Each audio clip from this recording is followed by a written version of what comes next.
Always Dreaming, put to the test on the inside by Cloud Computing. Pavel is in the mix too, and they're into the stretch. Here on the far outside is Good Samaritan in his dirt debut, and he's charging in the center of the track. He's gone by them all. Good Samaritan has taken the lead, and he's pulling away.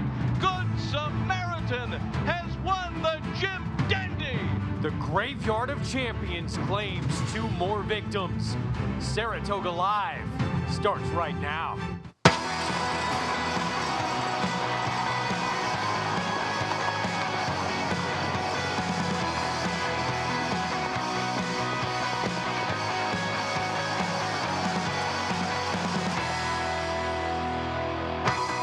A shocker in the Jim Dandy has thrown the 3-year-old picture into complete disarray. Good Samaritan steps up in his dirt debut for Bill Mott on his birthday. What's next for Always Dreaming and Cloud Computing? And who moves on to the Travers? Well, Bill Mott, yeah, he does it again on his birthday. The Hall of Famer, the surface switch with Good Samaritan. And later today, Thor, his mighty return to a track where he established himself as one of the top 2-year-olds in the country. Syndergaard puts his perfect Saratoga record on the line. Hello, everyone, and welcome to Saratoga Live, presented by Claiborne Farm. 100 years of doing the usual unusually well. Beautiful Sunday afternoon here at the premier racetrack in the entire country. Great crowd on hand to enjoy the action here on this long weekend, where we have Monday racing, of course, as well, each and every day of the meet here at the Spa. And everyone's still trying to soak in what happened in that Jim Dandy between your Kentucky Derby winner and Preakness winner the other day, when it was neither of those two when it mattered most. Greg Wolf alongside former New York Met and Los Angeles Dodger Paul LaDuca. A horse first time on the dirt for Bill Mott. Steps up and surprises, and the Derby winner and the Preakness winner nowhere to be seen in the end. Yeah, I mean, a head scratcher towards the end, right? I mean, Good Samaritan, a horse that somewhat has never been on dirt before. A lot of races on turf. Been running against good horses on turf. You got the Derby winner on the inside. You have the Preakness winner right to his outside. You have a maiden breaker basically hounding your 2 horses that were going into this race, your 2 best 3-year-olds. But Good Samaritan wheeled to the outside and, you know, went by them with ease. Now, there was really no answer for both of the horses on the inside. And I don't even know the next day what to give you or what the excuses are. And I'm sure that Chad and Todd are both scratching their heads at what happened yesterday. But you cannot take away how Good Samaritan was. He won that race very nicely. We'll see how it moves him forward. It got 105 buyer. 100 buyer. Or 100 buyer, yeah. 100 buyer, which is actually pretty solid. And now puts him somewhat in the picture. And then you can start arguing who is the leading 3-year-old. The one thing I did get out of yesterday, it was electric here at Saratoga, and it was a lot of fun. Well, Bill Mott, and we're going to hear from him later in the show, but he believes this is a horse who's not a one-hit wonder here on this racetrack or on this surface. He believes he could be a big factor on the dirt. They actually thought, both he and Elliot Walden of Windstar, of actually starting him on the dirt back in the Breeders' Cup Juvenile. He was cross-entered that day, and now Elliot Walden said, we probably made the wrong move. Yeah, you're right. You make a great point. He was cross-centered on Breeders' Cup Juvenile Day. He went to the turf, and they were considering maybe going into the dirt. The interview after the race, Bill Mott basically said, Elliot Walden's been wanting me to get this horse on the dirt, and I've been holding him off. We decided to go today with the Jim Dandy. It was the right call. Yeah, it was an ankle chip that kind of kept him from going on the dirt later, so they decided to map out a plan instead for after that Belmont Derby to get him on the main track. As we check downstairs with New York Racing Association handicapper Andy Serling, one of the top trainers in America, Tom Amos. Guys, impressive performance and a big speed figure for the win. Absolutely, a really impressive performance. I think, Tom, one of the things I love about this game is there are always more questions than answers. Well, they are indeed. With Good Samaritan, I think the question is not only did he beat the Kentucky Derby winner and the Preakness winner, but this is a very progressive farm, Windstar Farm. They know how to play the game. I would look for him off this race and making his resume that solid against these 2 horses, maybe to probably get syndicated. I think you'll see that happen. I think you'll see it happen before the Travers, and it'll be a big deal. It'll be interesting to see what happens because he's going to be one of the favorites in the Travers, depending on what happens to Haskell today. But it just makes this 3-year-old division so wide open. But you know what? I think it's a lot of fun. It makes these races going forward much, much more interesting. And, some people want to knock this division. I don't want to knock them. We've seen enough good efforts from some of them. We need more consistency. But I think there's some solid horses out there. And when you're thinking of the top 3-year-old horse of the year, remember, where was Arrogate in June of this year? Nobody's even talking about a horse like that. He's the best horse in the entire world. Take away his San Diego race. He hadn't even, I don't think he'd broken his maiden when we ran the Belmont Stakes last year. So a lot of things can happen between now and then. And the great thing is they're going to settle on the racetrack here in Saratoga in the Travers, and no one is going to be afraid to run. So we're going to get a big field and a very exciting race. And I think a big field works towards Good Samaritan because he wants pace, he wants to close. And when you watch that close from yesterday, you're watching a horse that is under wraps at the end of the race. That's how easy he beat him. No, I agree. Absolutely. The more horses for him, the merrier. That's a good point by Tom. Not a lot of work that needed to be done late in that race. He was so impressive. And where we saw a lot of winners come up the inside, he had a wide trip as well. Very impressive performance. We'll see a new shooter now in this 3-year-old conversation. Of course, a big race over in New Jersey today, which we're going to talk about. It's part of a cross-country pick 4 with a couple of races here at Saratoga. But things appear to be wide open, and the Travers next for Good Samaritan. They make a great point. Whatever happens today in the Haskell, the Travers are going to get a giant field because this is what's going to happen. Remember a horse named IRAP who won the Bluegrass, the Indiana, and the Ohio Derby?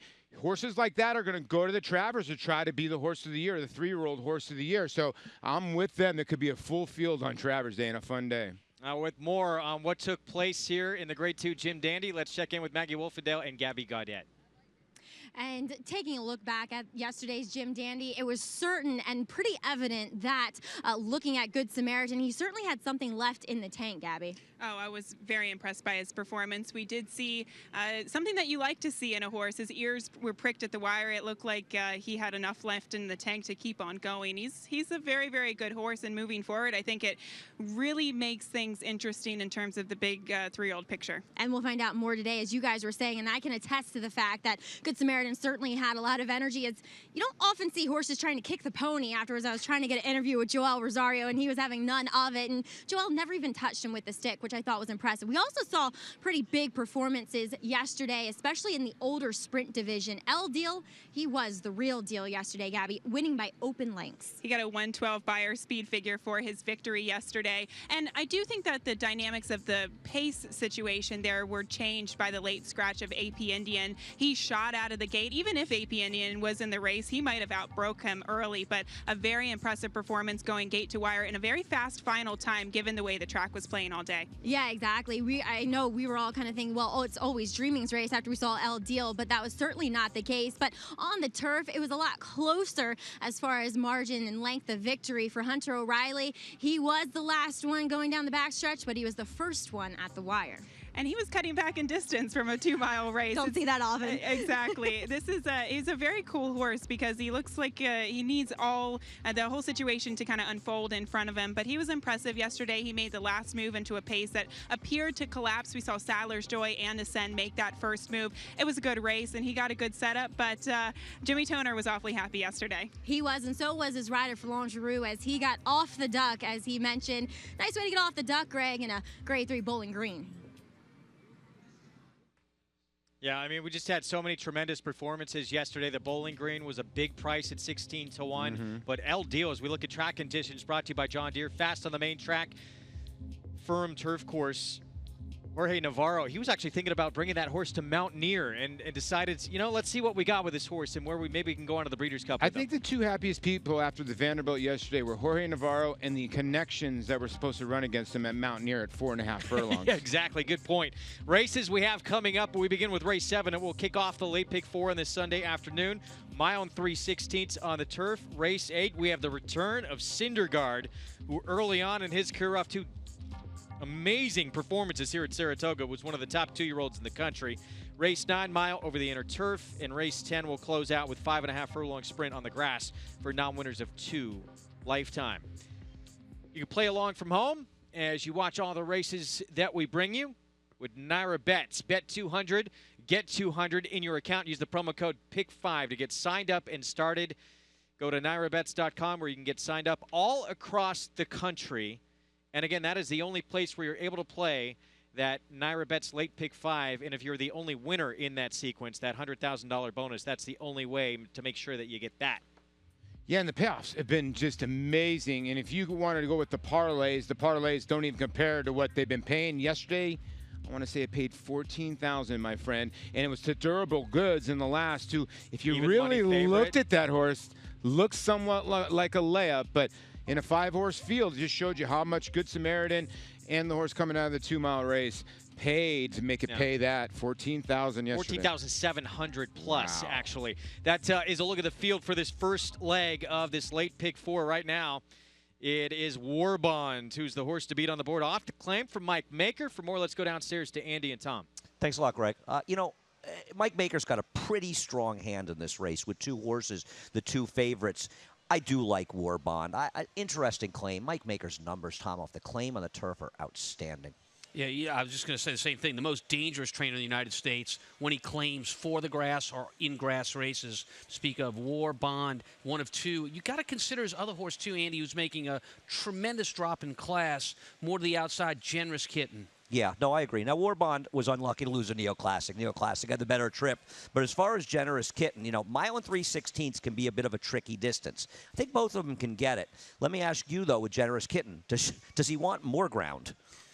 The question is not only does he want more ground or not want more ground, but what is he today? Because this is such a different class race, and he's been running in. Look, 32,000 claim on the grass at Saratoga is the bottom on the grass here. And he's making that move after being running in Stakes Company and a winner of almost 88,000 this past year. To me, you don't know Mike well enough because when he plays poker with these horses and runs them for claim, sometimes they're well meant and they run off the screen, and other times they run terrible. And also, this horse goes out for the Ramseys, and they can be aggressive dropping horses, and I think they've been sort of doing that a lot with their horses recently. I thought the 10 for Greater Glory might be an interesting long shot. Even though you don't see any recent turf races, this horse actually ran well. You have to go back to 2014 for the last race, but just so people realize, this horse ran on the turf at Churchill, got an 87 buyer, and actually ran second the Louisville handicap at 1.5 miles and got, I think, an 89 buyer, and also ran at Arlington. So For Greater Glory can go the distance, and he has good turf races. He's been around the country. He was at Oaklawn earlier this year. He's had 1 start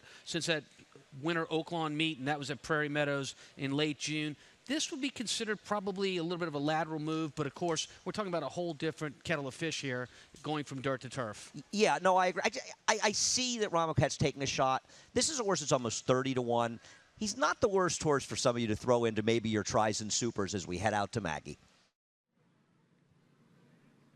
Taking a look at the horses here in the paddock, an interesting kind of cluster and grouping of individuals here, and we'll start with one that is taking that big drop in class, and that's number 8, Generous Kitten. It's been several years since I've seen him. I think the summer of 2015 was the last time I laid eyes on him here for trainer Mike Maker. Now, it looks as though, well, he might be heading in the wrong direction, and Mike is either just being aggressive to win races here at Saratoga, which I don't blame him, or he's saying, I need him out of the barn.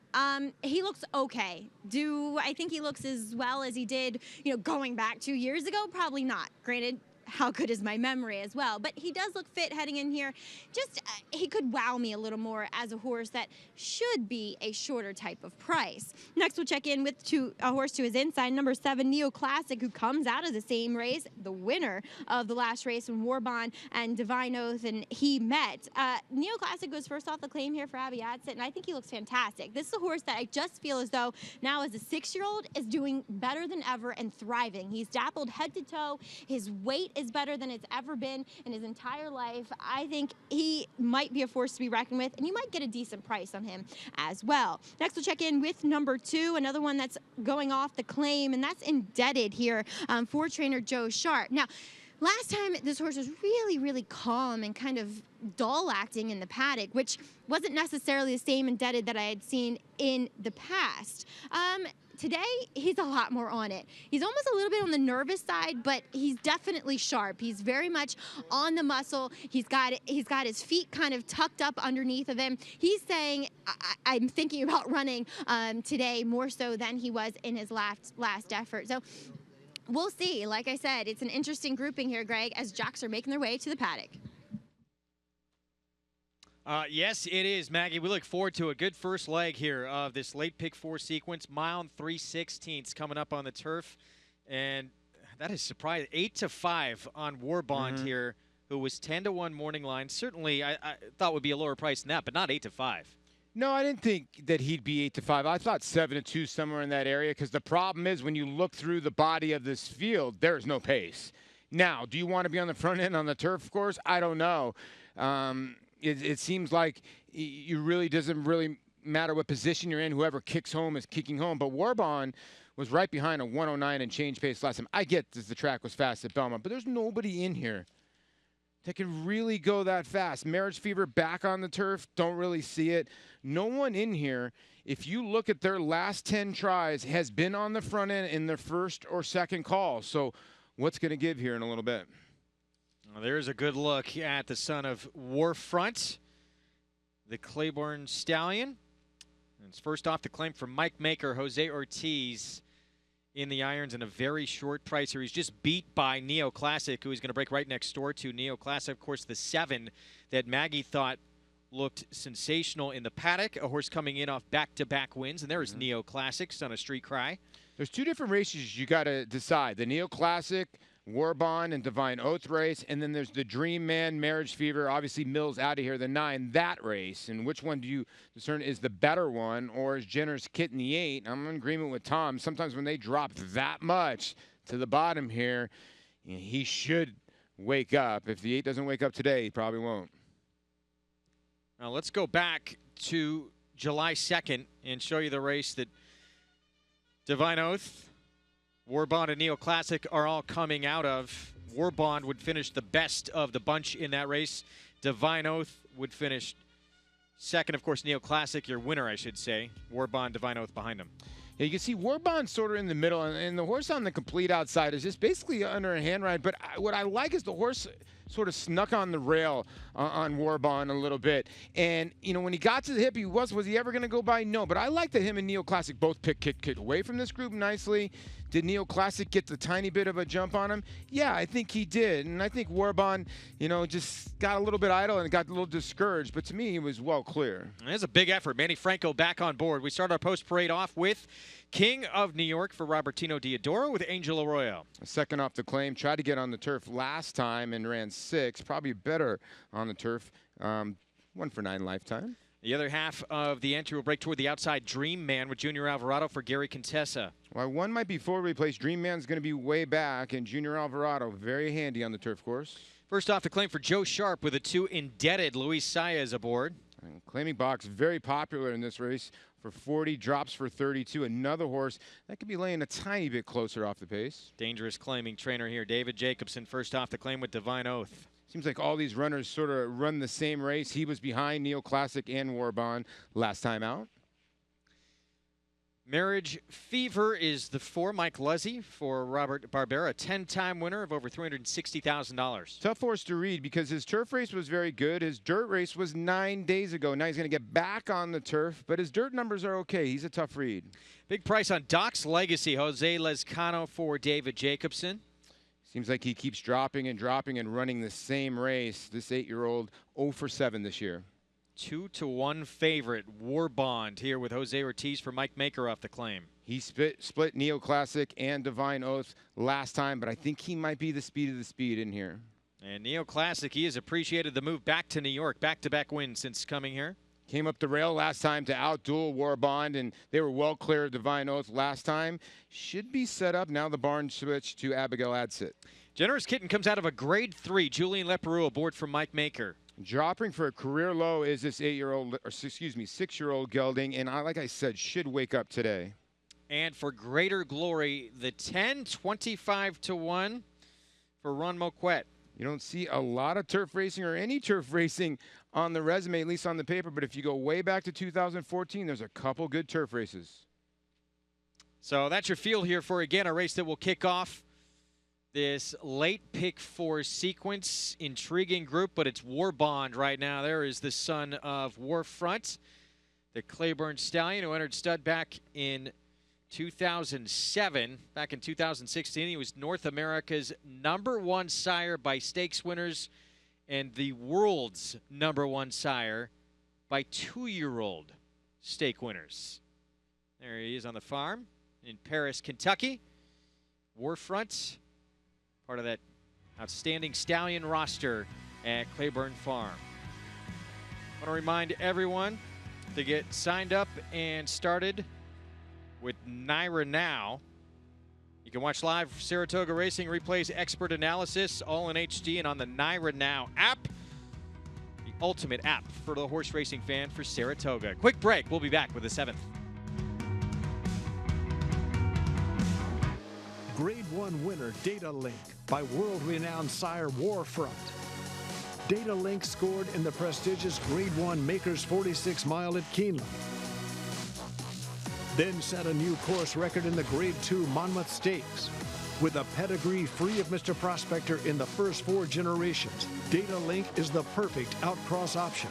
His first weanlings turned heads, selling well above the stud fee. Data Link at Claiborne Farm. Make NyraBets your home for online horse racing and betting. Use NyraBets to bet on live horse racing from around the world. Bet from anywhere, anytime using your computer or mobile device. Earn valuable reward points on bets. Play in our exclusive promotions and earn cash rebates. Sign up at NyraBets.com and start earning your sign-up bonus today. NyraBets, racing's best play. Use promo code PICK5 to get a $200 new member sign-up bonus on NyraBets.com.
We are back on Saratoga Live. Thanks for spending part of your Sunday afternoon with us here at the summer place to be. The Saratoga Showdown you can continue along with. Free online game continues today with an exacta contest. Prizes offered every day to the highest mythical bankroll after each race. And also for the end of the day, we'll cover all the Saratoga Showdown races in the show.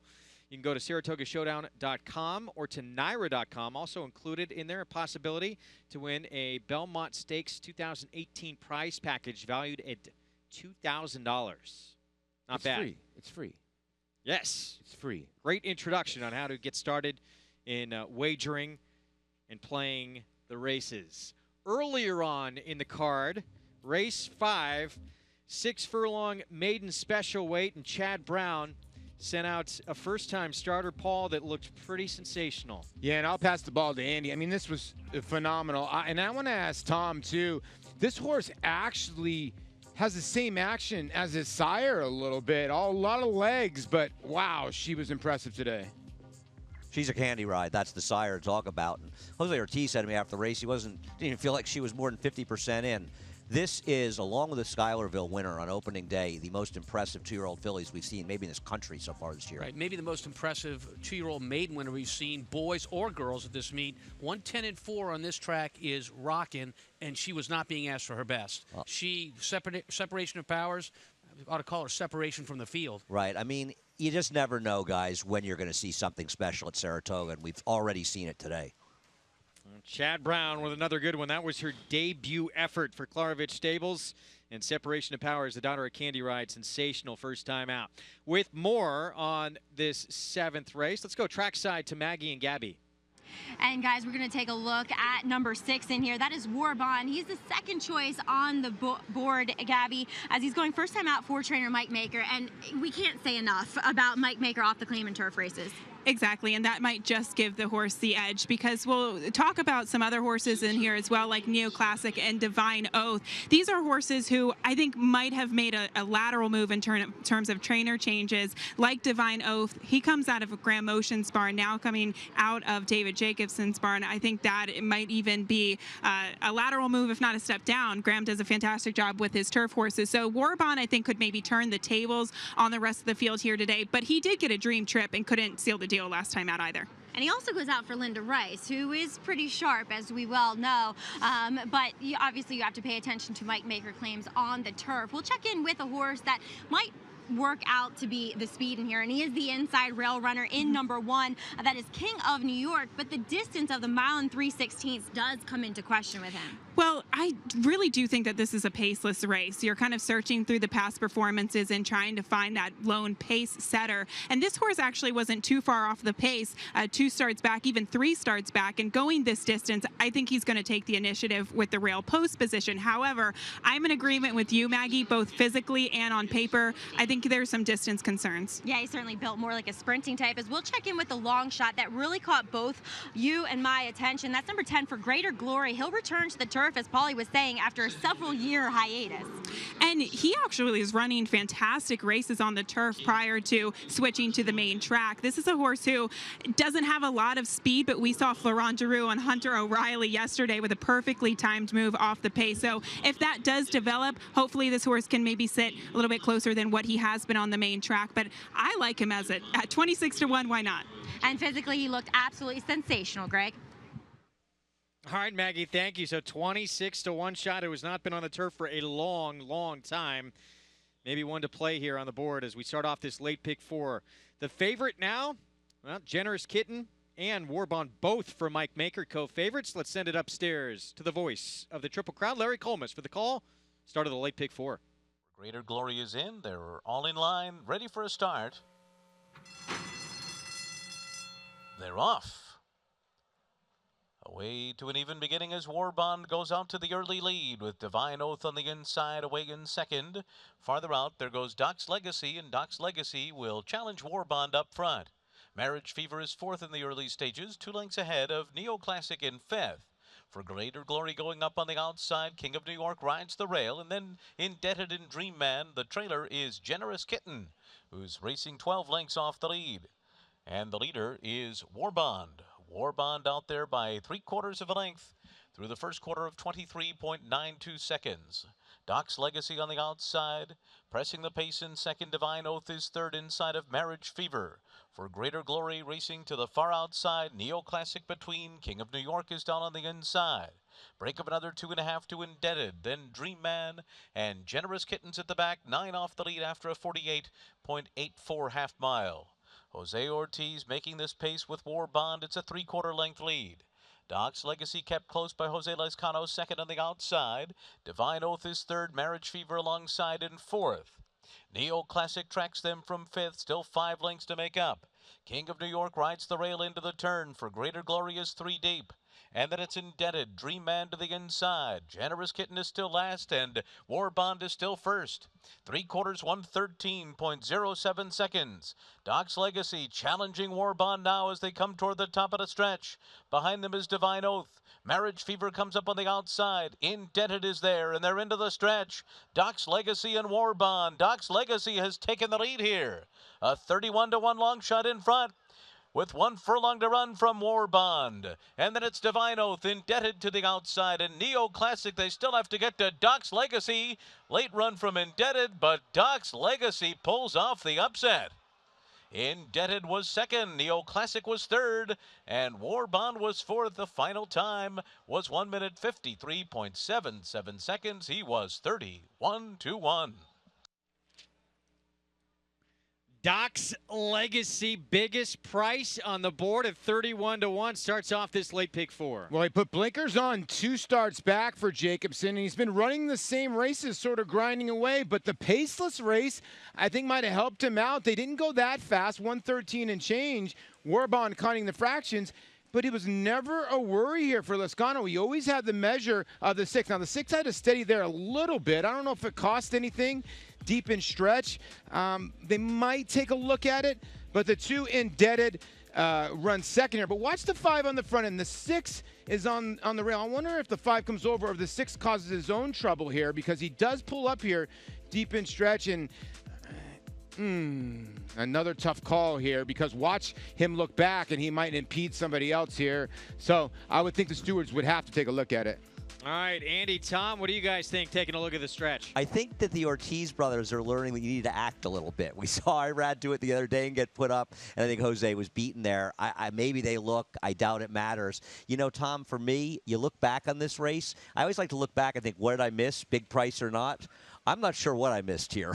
Yeah, I'd like to look at this replay again. I'm not so sure that this is as simple as we're making it out to be. It's hard to see on the pan, of course.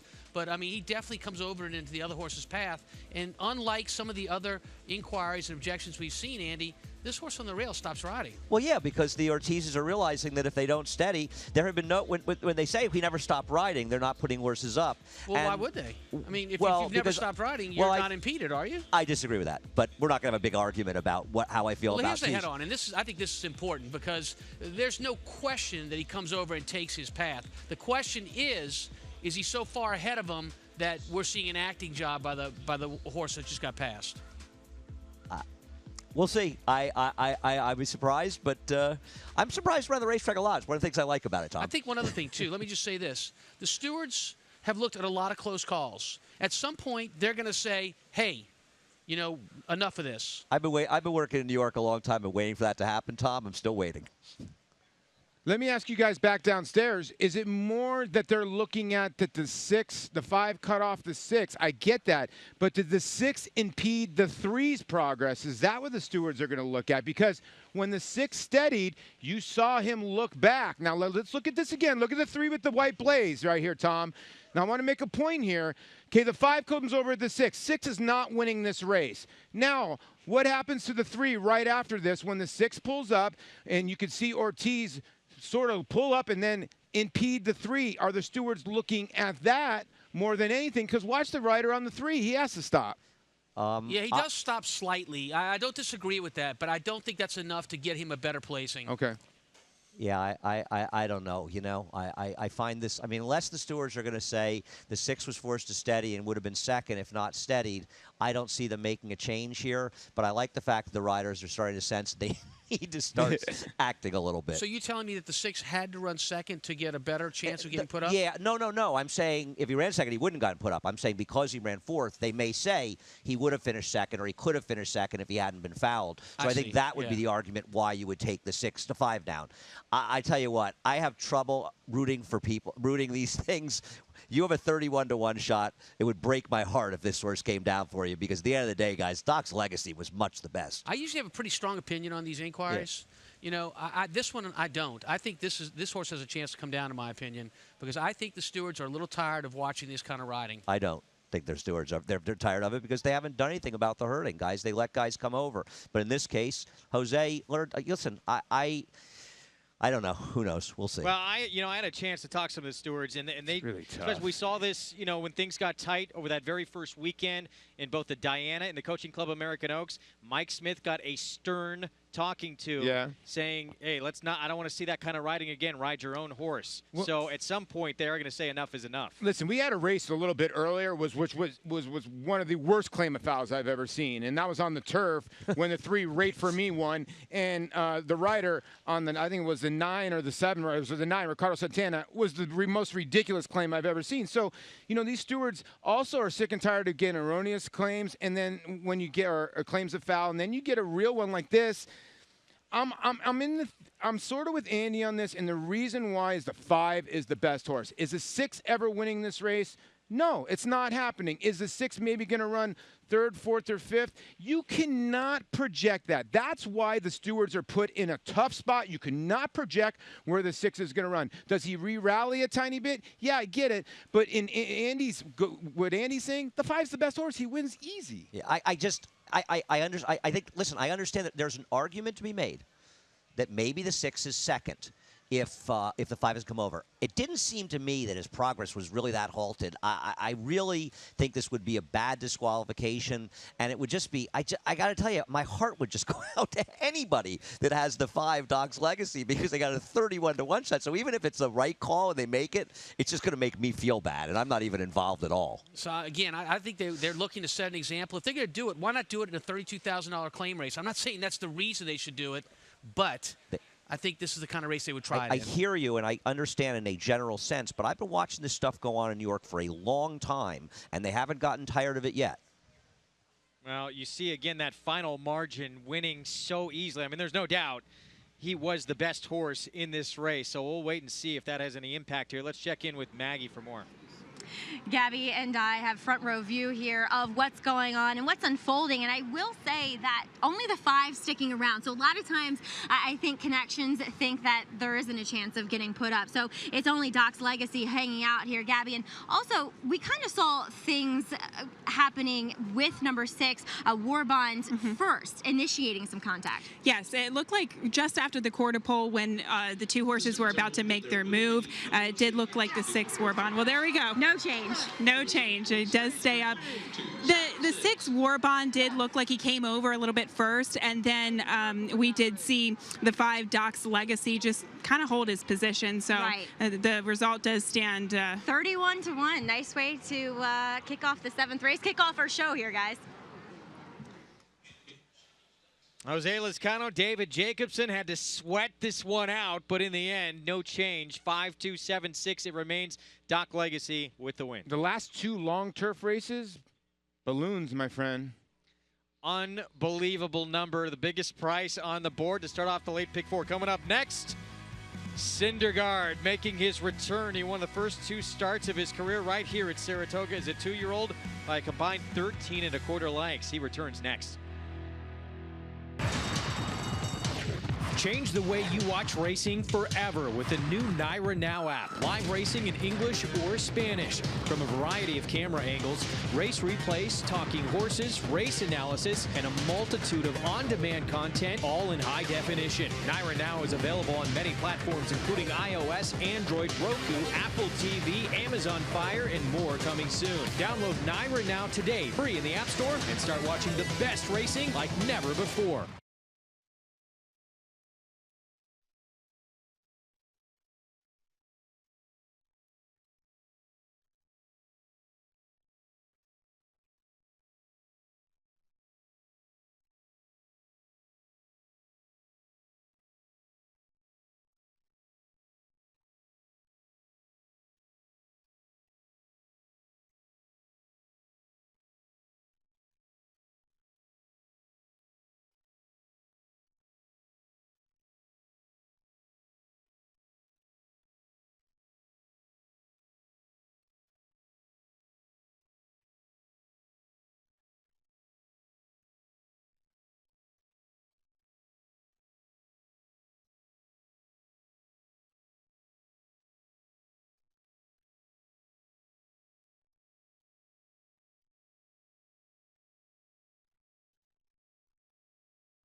Back on Saratoga Live, and in case you might have got knocked out of the pick 4, like many were, we got a pick 3 still to come. Doc's Legacy, $64 winner, surviving a steward's inquiry and objection, and that victory upheld. Jose Lezcano aboard for the win. David Jacobson, your winning trainer, who also claimed the 10 horse, by the way, for Greater Glory, standing by with a winning trainer. Let's go downstairs to Gabby. Thanks, Greg. Doc's Legacy. He was the biggest price on the board. David, were you surprised with this horse getting the victory today? Not surprised. It was a big price. There's a couple other horses that were tough to beat, but he ran his race, and he loves Saratoga, I guess. He's a horse that in previous races, he kind of drops well back from off the pace. Were you surprised to see him pressing the leader today? Well, we laid closer today with the distance. A mile and 3/16 was, he seems the further he goes, the better. And there were a lot of horses in here that seemed to like the mile and a 16th. So, Jose and I decided let's get him in his game and keep him in the game and keep him close, and we prevailed. And there's another horse in here for Greater Glory that you did claim. What interests you about this horse? He's an interesting horse from out of town, and he's got some good numbers. And he's more of a dirt horse. He does run on the grass, but we didn't expect him to run his best race today. And we'll get him back to the barn and see what we got. Well, you're done for the day, and you've got a victory at Saratoga. Nothing better than that. No, we'll have fun at dinner tonight. All right. Well, congratulations, David. Thanks a lot. Back to you, Greg. I would say so. Anytime you win at Saratoga, it's cause to celebrate. He makes a great point. And you talk about a guy having a game plan. Every other horse in that race been coming at a mile and 60s, including him. But he had that 1.5-mile race and some distance races. And maybe that was the key to victory today for Doc's Legacy. Well, again, he's going to have another horse joining him in the barn as well for Greater Glory, who we'll see. Yeah. Looks like he's going to stay on the dirt, but certainly some options with that horse. Race 8. It's the return of Syndergaard. And we'll see. He was sensational in the first 2 starts of his career. So good, he was one of the leading contenders in the country as top 2-year-old. Yeah, he really was. And, that champagne was one of the better champagnes. I mean, him and Practical Joke just absolutely dueling down to the wire. And he just got out-dueled. And when he came back in the Breeders' Cup Juvenile, he came out of that race with a chip in his knee, and then he came back in the William Walker at Churchill Downs. Horrendous trip. He got nothing out of his next start in the Mike Lee. I think he's set for a big one today, and he's your favorite. This is still to come. It's a cross-country pick 4. Begins with race 11 at Monmouth, and then the 9th here at Saratoga. Goes back and forth between those 2 racetracks. They come together, and it includes the Haskell Invitational. The sequence starts, as mentioned, race 11 at Monmouth. And there's a 10% winner's bonus if you play it at NyraBets.com. So take advantage of that. Always fun to combine a couple of different racetracks. And let's take a look at what you did in terms of this cross-country play. Well, it starts in race number 11 at Monmouth, which is the Matchmaker. I'm using the 3 favorites in there. 1, 2, 3, Wakila, Miss Temple City. I thought War Flag was giant last time out for Shug McGee, and I think can come right back and win. Now you got to swing back over to race number 9. The 1 is not in, so that's the 1A, 2, 8, and 10. You go back to the Haskell. I'm going to use the inside 3 horses: Irish War Cry, Battle of Midway, and Timeline. I know there was only a 3-horse field today in the Chuvie in race number 1, but Paid Up Subscriber won by 30 and some odd lengths by a pole. You know who her workmate has been? Timeline. And then in race number 10, I'm going to use the 3 and 9. I think those are the 2 horses you have to beat. Cross-country pick 4. Get involved at Naira Bets. I think it's a nice little wager today.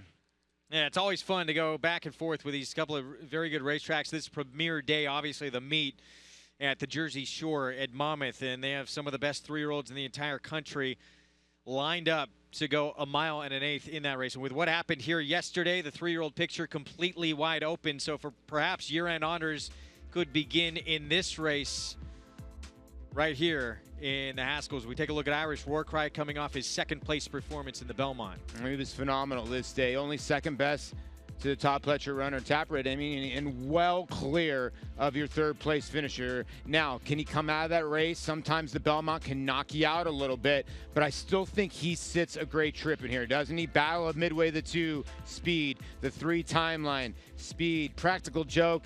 Might be a 2-turn horse, and you have McCracken who will lay back. Gervin's got a little bit of speed, but Irish Warcry set to save a lot of ground. He's just going to have to find a seam maybe late. And, of course, guys, Chad Brown has a couple in the race, but Timeline, we're going to find out just how good he is this afternoon. I think a lot of people have been waiting to see just how talented he is. A definite pace factor who is 4 for 4 in his career. Yeah, today is a final acid test for him because he might be a very good horse, Tom, but he might be very dressed up. He got a job done in a nice maiden race against some good horses at Gulfstream. But then he caught 2 sloppy tracks. And he ran well in those races, extremely well at Aqueduct. But sloppy tracks don't answer the question.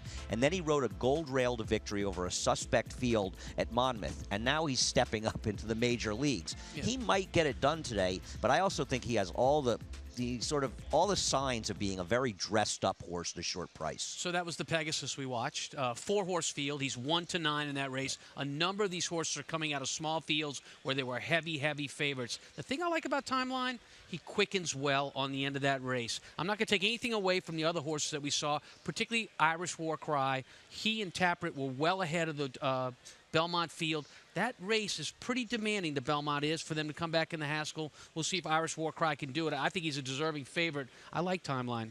I think that Irish Warcry is deserving favorite. I don't think the rail draw did him any favors, Tom. I think it puts him into a somewhat uncomfortable position. He likes to be in the clear, and it might not be that easy in this spot, especially with a lot of other pace. A lot of pace in the race. I see it from perhaps Battle of Midway, Timeline for sure. You know, the horses that sit off that pace are going to be horses like Practical Joke, your 4-horse, as well as a horse that was well thought of going to the Derby, McCracken, the 5-horse. Yeah, I think you watch a lot of things happening. You talk about the inside 3 as speed types. The others are more closers. Now, I think that McCracken's a horse that probably makes his move somewhere around the 5/16 pole. He doesn't seem to make that last run, whereas I think with Practical Joke, they're going to wait as long as they can, much like Joel Rosario did in the Kentucky Derby, because I think for a horse that might be a bit distance challenged, the best move to do is make your move as late as possible.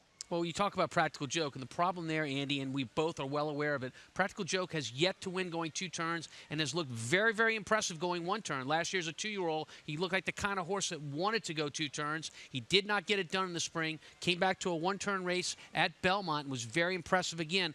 I think his form can fool you a little bit. 2 turns is definitely not necessarily in his ballpark. I like this wager. I looked at Paul's ticket. I got so excited when I saw Paul's ticket. I said, I got to play this thing too. I'm going to be in as well. Again, it begins with a grade 3 Matchmaker. That is race 11 at Monmouth. Bounces back and forth between Monmouth and Saratoga. And if you play through Naira Bets, 10% winner's bonus on that cross-country pick 4. So be certain to get down on that. You know, no one talking about Battle of Midway. Much like Timeline, Tom mentioned that small field in the Pegasus for Timeline. Battle of Midway, 3rd in the Derby, coming out of that small field, 4-horse field in the Affirmed, Paul, where he was 1-9 as well. But we'll see what the Derby 3rd-place finisher can do. Yeah, Tom makes an unbelievable point. When you look at this field, you got McCracken comes out of the Matt Winn, but had an absolutely awful beginning. He won that race. Battle of Midway was 1-9. Practical Joke was 75 cents on the dollar.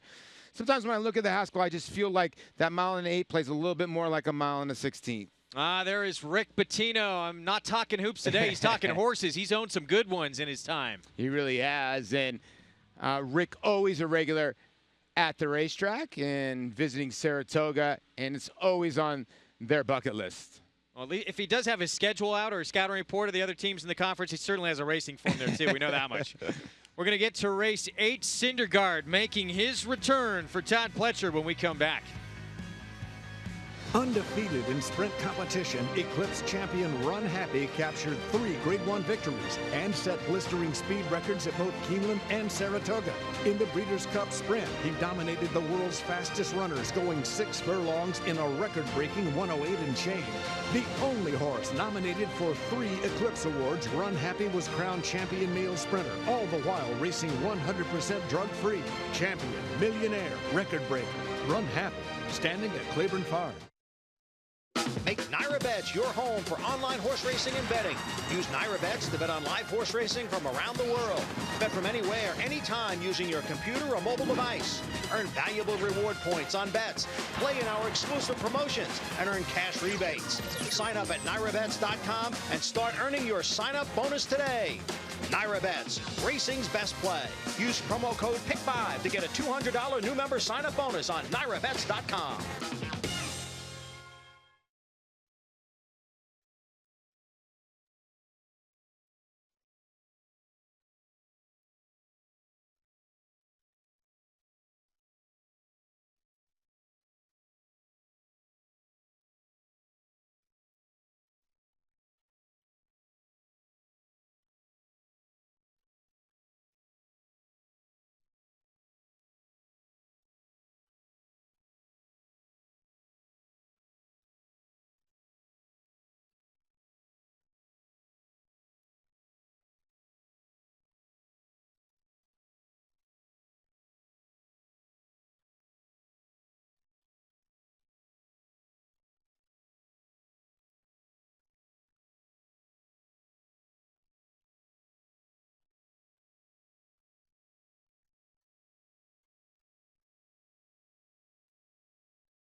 We're back on Saratoga Live. Thanks for being with us on this Sunday afternoon. Race 8 up next here at Saratoga.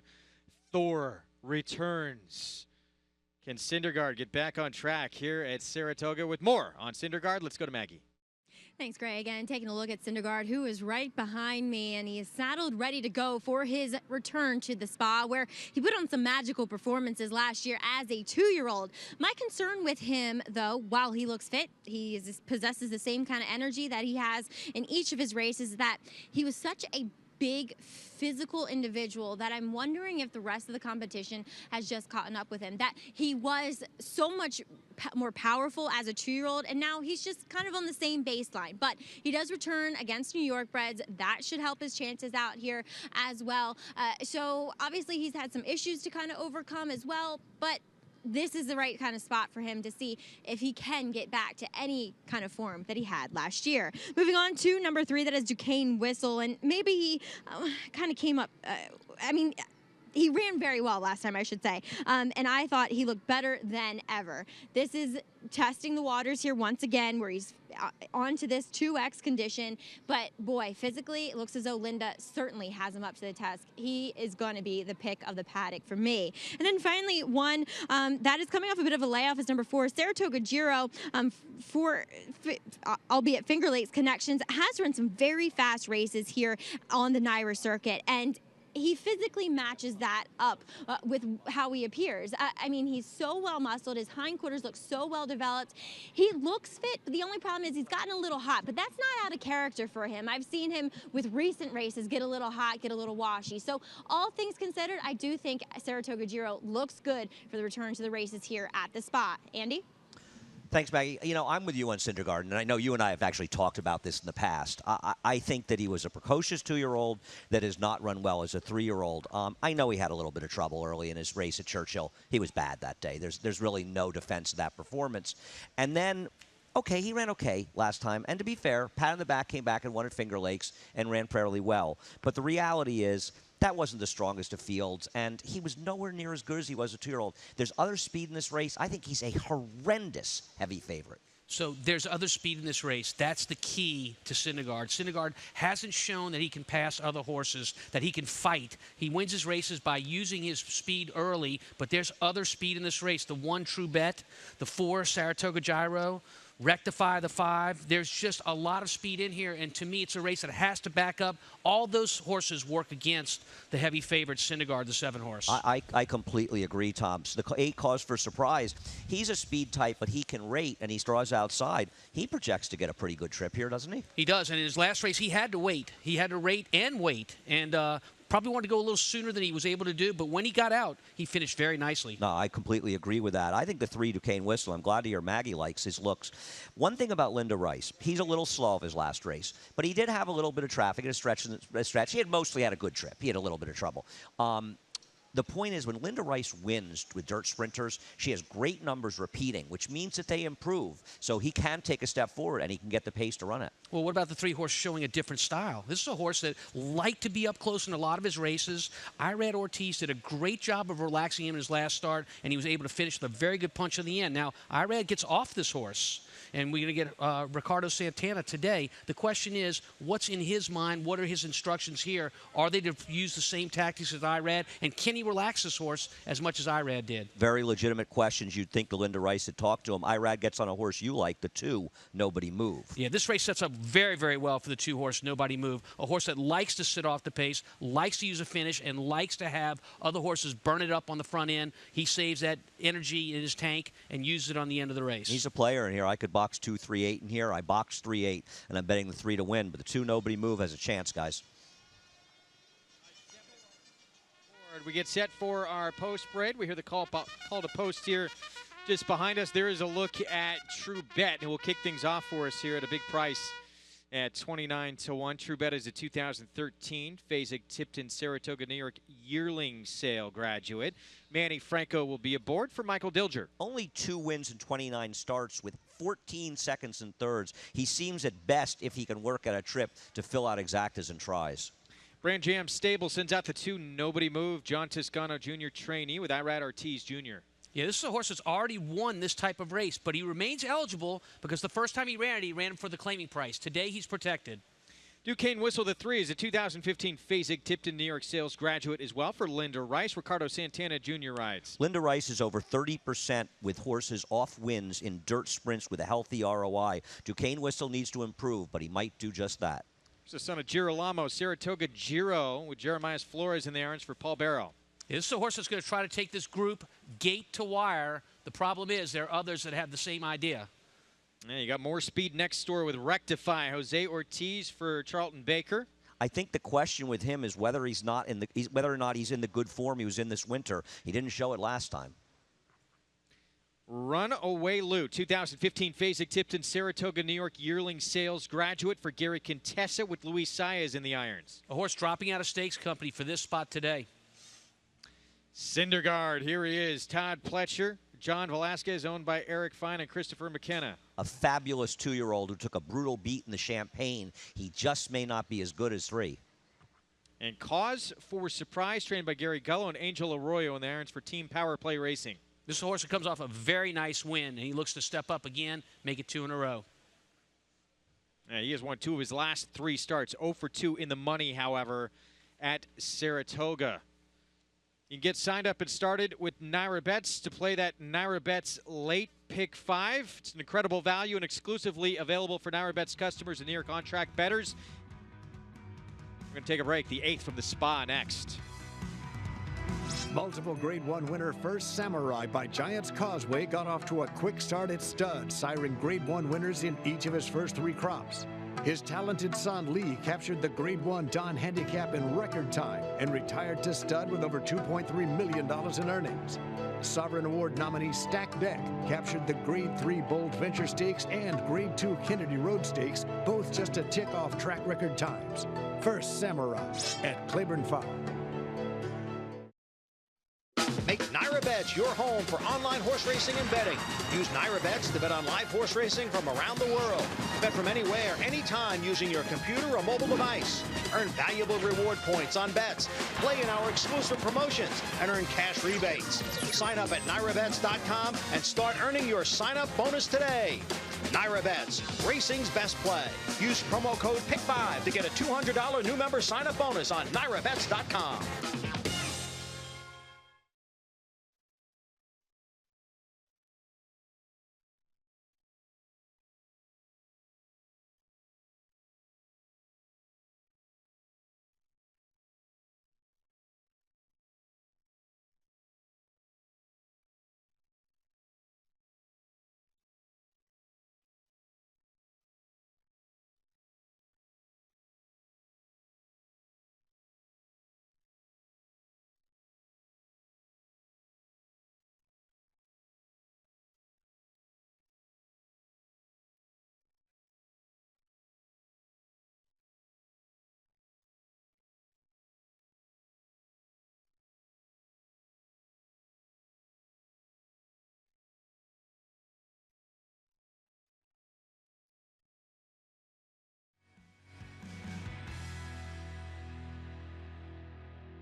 Welcome to Saratoga Live as we continue along this beautiful weekend here, the day after the Jim Dandy. Some great races still to come.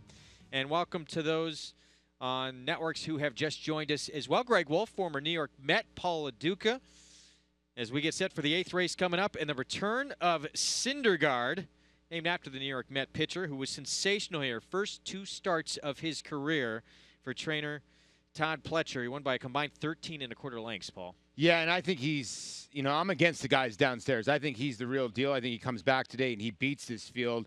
I don't understand what the love is on the 2 with nobody move. All 3 lifetime wins over a wet surface, over fast. Yeah, it's a good point. There's a look at Syndergaard taking in his surroundings, and he knows them well. He won his debut impressively here, and the word was out when he won that debut. He was an odds-on favorite. He really was. I mean, he won nicely. Then he got a sloppy racetrack in the funny side.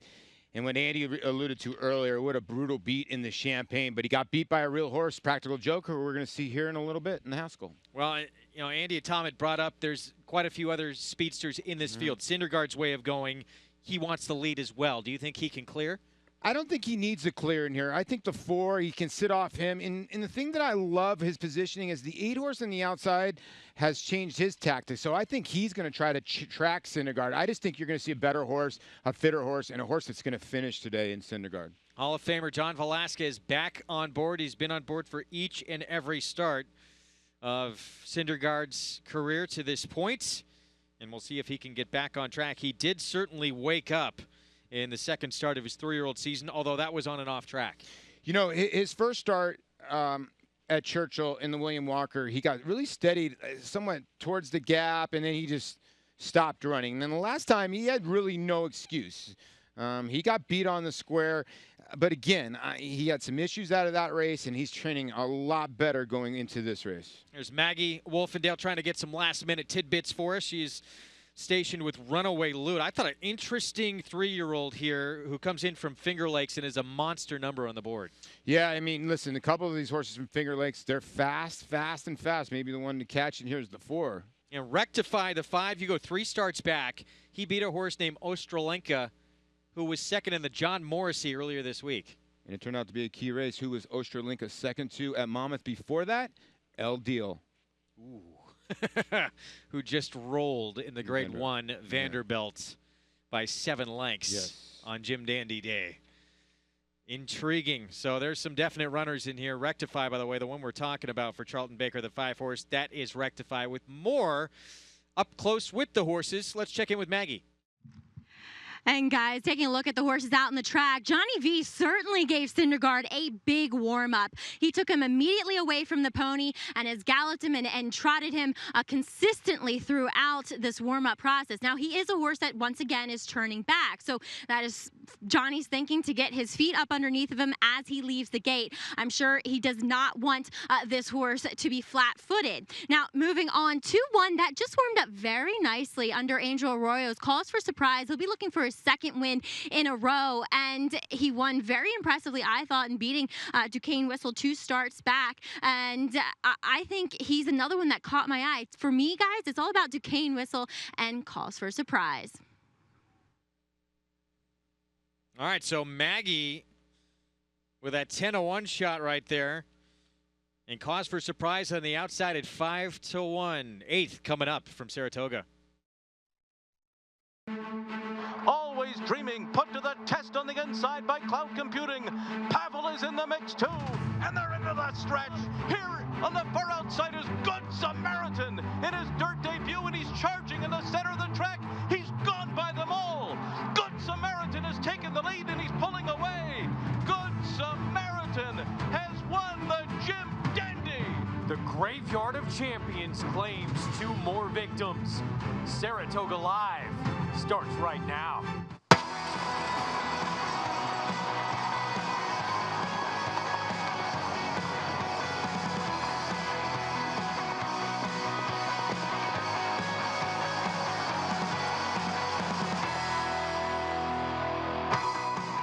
Welcome to Saratoga Live, and those just joining us on Fox Sports 2. It is presented by Claiborne Farm, 100 years of doing the usual unusually well. Greg Wolf alongside former New York Met, Paul LaDuca. 8th race is coming up. The return of Syndergaard, who was an outstanding 2-year-old, now trying to get back on track, but many other interesting horses in here, including the 8 Cause for Surprise. Travis Roy is involved with Team Power Play Racing. He was a standout hockey player who was paralyzed in his first game as a freshman at Boston University. He subsequently started the Travis Roy Foundation, raising over $1 million for spinal cord injury survivors and research in 2015. Gabby Gaudet is standing by with him.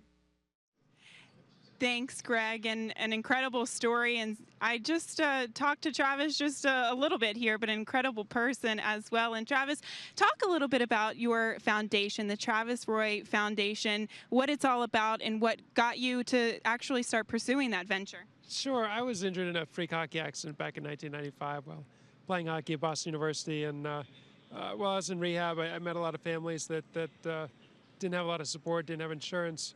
And it's incredible what people with disabilities can do if they've just got the right equipment. So we started the Travis Roy Foundation 2 years after my injury, and half the money goes towards wheelchairs and voice-activated computers and simple home modifications, and the other half goes towards research. So I'm hopeful that someday there will be a cure for people with paralysis, and but it's time and it's money, and so I'm putting the money, trying to raise the money, so hopefully we can shorten the time. All right, Travis, we got to get to the next race here, but we hope you stick around and we'll get to you after this race. And go Cause for Surprise, Greg. Yeah, you can go to travisroy.com for more information. Let's send it upstairs to Larry Coleman for the call. Syndergaard's return to Saratoga. They're all in line and ready for the start. They're off. Rectify comes out running well. Saratoga Giro's got early speed too. On the far outside, Cause for Surprise. Syndergaard is right in the mix too, along with Runaway Loot. And then down on the inside comes True Bet. Nobody Move is second last up the backstretch. Duquesne Whistle trails the field as Rectify rolls along up front. Rectify and Jose Ortiz on top by a length and a half up the backstretch. Runaway Loot is second, Syndergaard third. That first quarter was 22.56 seconds as they race for the far turn. So Rectify leads the way. On top by 2 lengths to Runaway Loot in second. And now True Bet has taken third. Syndergaard under a ride retreats to fourth on the turn. Saratoga Giro is fifth on the inside. Nobody Move is saving all the ground, still about 7 lengths off the lead while riding the rail. Rectify has run a half in 45.41 and turns for home with the lead here. Rectify into the final furlong, 3 in front. Runaway Loot is second. Nobody Move is taken third on the inside. And then comes Saratoga Giro. It is Rectify passing the 16th pole in the clear. Runaway Loot, Nobody Move next. Saratoga Giro and Duquesne Whistle. Rectify wins it by 2.5 lengths. And then it was Runaway Loot second, followed by Nobody Move and Duquesne Whistle in 1 minute 10.09 seconds. It's Rectify, gate to wire. He picks up the 6th win of his career, and he does so at 6-1. Well, the race was over very early because it looked like on paper that this race was going to have a ton of pace. And right out of the gate, you could see that Johnny V was scrubbing on Syndergaard. It's just not the same horse and was not able to go. Everybody was looking around. Even Angel Arroyo was looking for Syndergaard or somebody to go and Rectify. The 4 was off the pace, did not break well, broke flat-footed, and the race was just darn over. Runaway Loot just sort of chased around, but poor Syndergaard, just not the same horse. He backed way out of the race. Andy, Tom, we thought we had more speed in this race, and there turned out to be no one able to stay with Rectify early. Yeah, I mean, if you look at the time form, U.S. pace projector, which I do, he actually was supposed to be the clear speed. Greg probably remembers I liked him to wire field last time. He couldn't even get the lead. He was ready today for a trainer, Charlie Baker, that had a great Saratoga last year. The only horse in the entire field that was in for the claim today, the 40,000 claim, he looked like he was worth every penny of it with that speed he showed today. Yeah, he was good today, Greg. 5-6-2-3, Rectify the winner. Let's go to Maggie. Winning rider Jose Ortiz aboard Rectify. And Jose, you were on him 2 starts ago for the stake race. What was the difference here today? I mean, today he brought real alert and he put me in the lead. I think that's where he wants to be. And I didn't take a lot of him, and Charlie did always do a great job. He came ready today. He does. Charlie's a guy who can know how to get a horse fresh, and he certainly did that. But you were also probably surprised and appreciative none of the other riders went with you. I mean, the 4 horse came out of there, and I heard Jeremias smooching on him a lot. So I guess he didn't break that good, so I cut in a little bit and, you know, took the lead. I guess Johnny was, I didn't even see if he was second right next to me. And when I asked him to go at 3:16, he responded really well, and I'm happy he did. Jose, you and your brother, especially you guys, just are so kind to your horses, I noticed, and you show them a lot of love, and I think people can relate to that. It just shows how much you love your job. I mean, yeah, I mean, I love it. I love horses, first of all. After winning races, you know, I love to win races, but the horse is the animal that made me win races, so I really love them. They're great, and we always used to have horses when we were growing up, and we really love them. And it shows. And don't forget, guys, this is a 2-athlete combination. It's a team. Jose, congratulations. Thank you. Greg? A big performance from Rectify. He does it all the way on the front end. Again, 5-6-2-3. We want to get back to Gabby, who has more with Travis Roy, who's number 24, the only jersey ever to be retired in that storied history of BU Terriers hockey.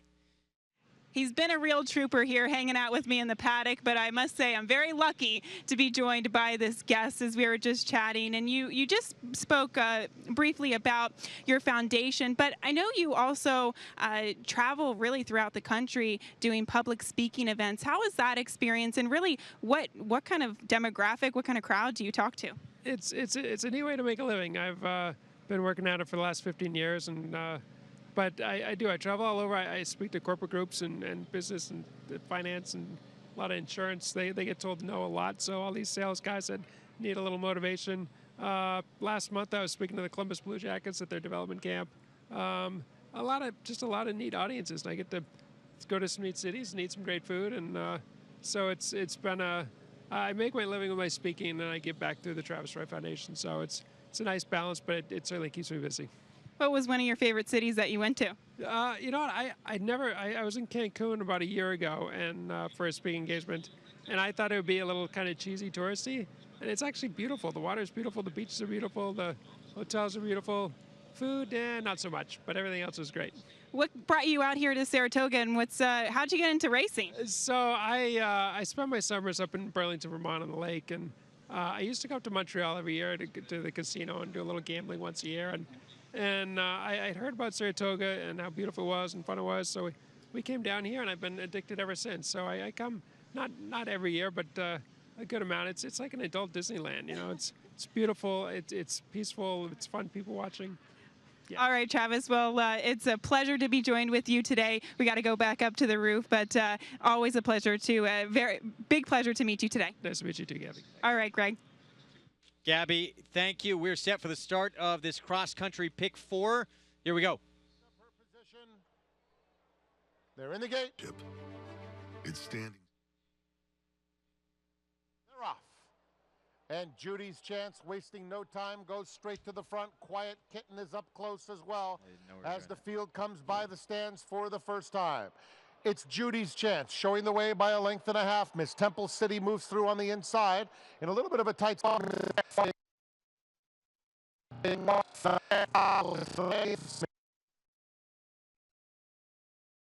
Miss Temple City is just behind her in second.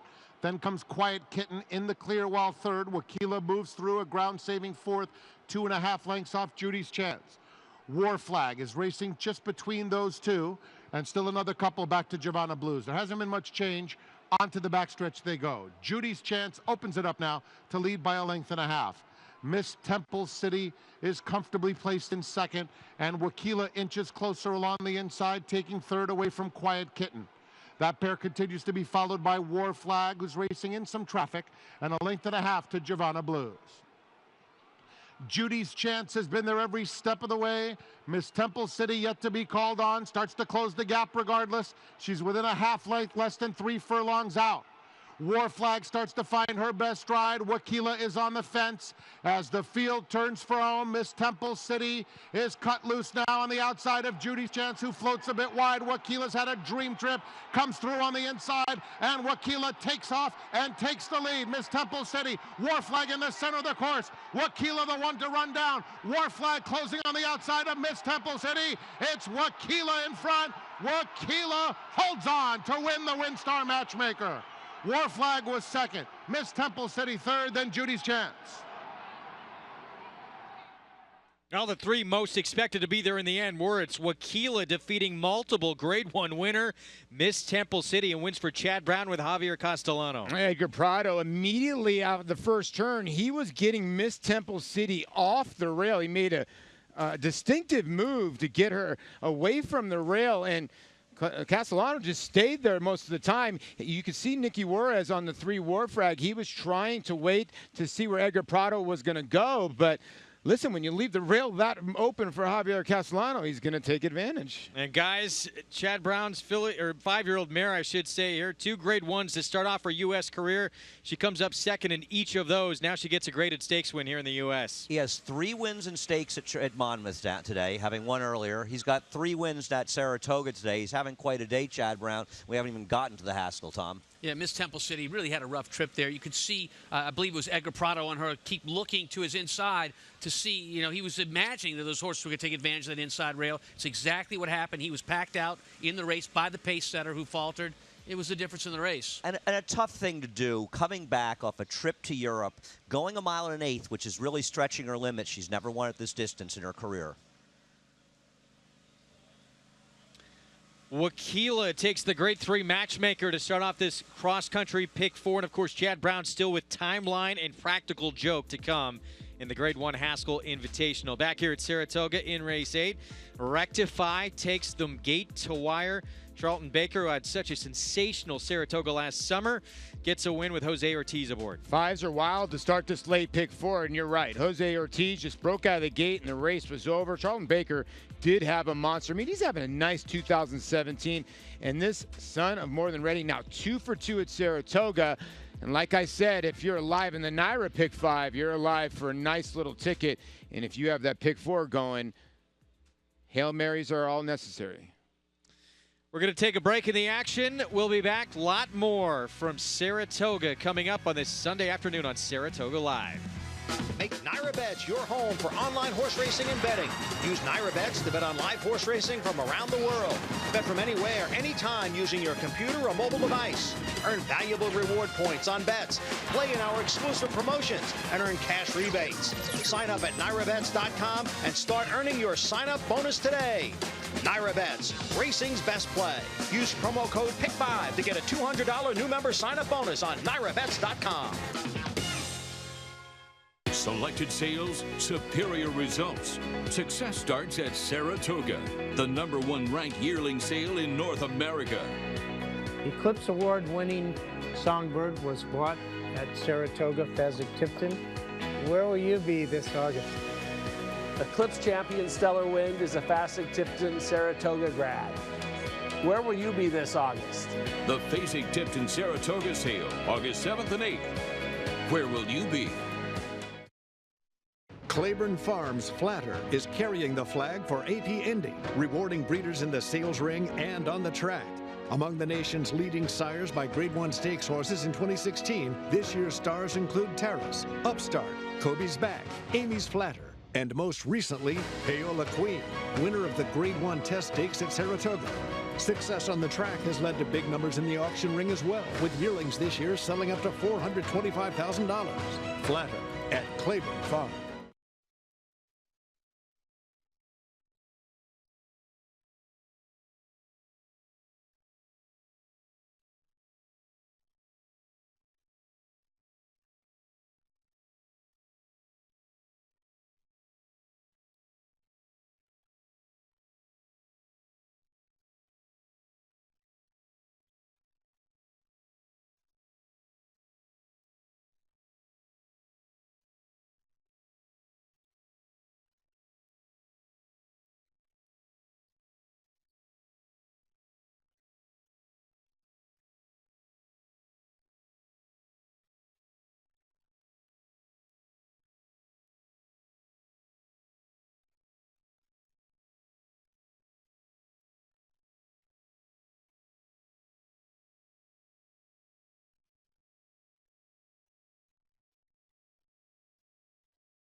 Back on Saratoga Live and at Monmouth to start off our cross-country pick 4 in the Grade 3 Matchmaker. Chad Brown's Wakila, 5-year-old mare, by the great Hurricane Run, getting the job done, beating multiple Grade 1 winner, Miss Temple City and War Flag. Yeah, congratulations to Mr. Marty Schwartz. And the mare here at a Grand Lodge mare, Moonrise, now 5 for 13 lifetime. You start looking through Wakila's PPs, you see Tepin and Desita. Maybe that was all you needed to see. Meanwhile, back here at Saratoga, let's take a look at the Naira Bets late pick 5 follow-up. Focus Group started things off. We had a 31-1 shot in Doc's Legacy, winning for David Jacobson, and now Rectify at 6-1. So if you're alive in this late pick 5, there's not many left, probably. There really is not many left. And most of the time when you start a wager like that, a lot of people don't love the signal. Now, as Focus Group, did he look like a single on paper? It's Chad Brown on the turf, and usually that does happen in W's, but there was others in there that people are using. Now, to me, we're getting to maybe the toughest betting race, and this is where the favorite comes in, right? Greg, its money's going towards the outside horse in here in the 10, JS Choice, who I think has a shot. Yeah, in here. this 9th race was just almost about impossible. Mile on the inner turf, entry-level allowance, and JS Choice, by the way, who right now is the 5-2 favorite, 6-1 on the morning line. More on that race coming up. Time for In Case You Missed It. And if you missed it, it was a sensational performance in the Grade 2 Jim Dandy on Saturday. The Kentucky Derby winner, Always Dreaming, in Post 1. Cloud Computing, the Preakness winner in Post 2. In the end, a new shooter not only to the 3-year-old picture, but a complete new shooter to this surface of dirt. Good Samaritan getting the win for Bill Mott on his birthday. Yeah, it was a confusing race for a lot of people out there. You could see the Derby winner on the inside under a drive, the Preakness winner under a drive, and look at Good Samaritan just waiting in the wings completely in back. This is the first time, like you said, he's ever run on the dirt surface for Hall of Famer Bill Mott. Oh, remember a horse named Cigar. I'm not saying Good Samaritan Cigar, but the first time he was on dirt, he won. And then he won a Grade 1 his second time on dirt. Good Samaritan in a hand ride left that field in dust. Fourth choice in a 5-horse field. First time ever on this dirt service. And there you see the Derby winner and the Preakness winner down on the inside with no response late in the lane. Really no response. And the most confusing part about this was cloud computing. The horse that we all thought coming into this was the horse that may cement himself as that 3-year-old was dead last in the field of 5. Incredible performance. It's Good Samaritan in the Grade 2 Jim Dandy, and on to the Travers we suspect. Maggie Wolfendale caught up with Bill Mott earlier this morning. The morning after Good Samaritan's big win in the Jim Dandy. And Bill, I don't think I've seen a horse be that dominant. Joel Rosario never even touching him with the stick. Right. No, he was very impressive. I mean, I wasn't so certain when they headed down the backside. I thought that the horse that was on the lead was, you know, galloping in front with a very easy lead, and I was hoping that, you know, somebody would go engage him maybe a little sooner than what they did. And but, you know, they took off leaving the half-mile pole, and you know, they hooked it up a little bit on the front end, and our horse just, you know, when he tipped him out leaving the 5/16 pole, I mean, it looked like he grew wings. And it looks as though he has a different kind of plan, obviously, for the latter half of this 3-year-old season. Going on to the Travers? I would say that's the major plan right now, sure. You know, as long as the horse is good, that's what we'll do. And it's only less than 24 hours since the race, but how has he come out of it this morning? He looks good. He jogged good this morning and looked good, seemed like he was in good shape. And Bill, you kept the tradition alive. 16 out of the 21 racing days that we've had on your birthday, you got to win. How good is that to have that birthday present? It's pretty good. You know, after a while, there becomes a little bit of pressure because people expect you to get it done, but you know, it came in the right kind of race this year. Well, Bill, congratulations. Thank you. Thank you. It has become almost a yearly tradition. Bill Mott winning on his birthday at Saratoga. 29% win percentage on his birthdays. Maggie mentioned 16 of the last 21 years, and some of those major wins as well coming on his birthday. Yeah, daughter of Seeking the Gold, Dream Supreme was a nice runner, and then you see Angara and then Good Samaritan. It's a phenomenal stat. A lot of people don't really like their birthday the older they get. Bill Mott, that was probably his best birthday in a while. Happy 64th birthday, and got a nice little Jim Dandy trophy with it. And again, a horse he believes can become a major force on dirt. We're going to see him again August 26th on the Travers right here at Saratoga. We'll be back after this. Change the way you watch racing forever with the new NYRA Now app. Live racing in English or Spanish from a variety of camera angles, race replays, talking horses, race analysis, and a multitude of on-demand content, all in high definition. NYRA Now is available on many platforms, including iOS, Android, Roku, Apple TV, Amazon Fire, and more coming soon. Download NYRA Now today, free in the App Store, and start watching the best racing like never before. And they're off in New York, the premier state bred program in the United States. When you own a New York bred, your horse can run for more than $44 million in purses restricted to registered New York breds. And the New York program pays awards to breeders, owners, and stallion owners when their New York breds finish first, second, or third at New York tracks. We have the quality. Coda, they won't catch Monin. Monin wins the February Stakes. You have the opportunity. New York breds, get with the program. The best program.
We are back on Saratoga Live on Fox Sports 2. Greg Wolf, Paul LaDuca, Andy Serling, Tom Amos with you as we get set for race 9 coming up. You can get in on the action right from home with a NyraBets wagering account. If you bet 200, you get 200 in your account. Use the promo code PICK5 to take advantage. You get signed up and started with NyraBets all across the country. Be sure to use that promo code to get that free $200 in your account. We're going to check in with Gabby Gaudette with more on the 2 Luke Cullen in a wide-open 9th race here at Saratoga.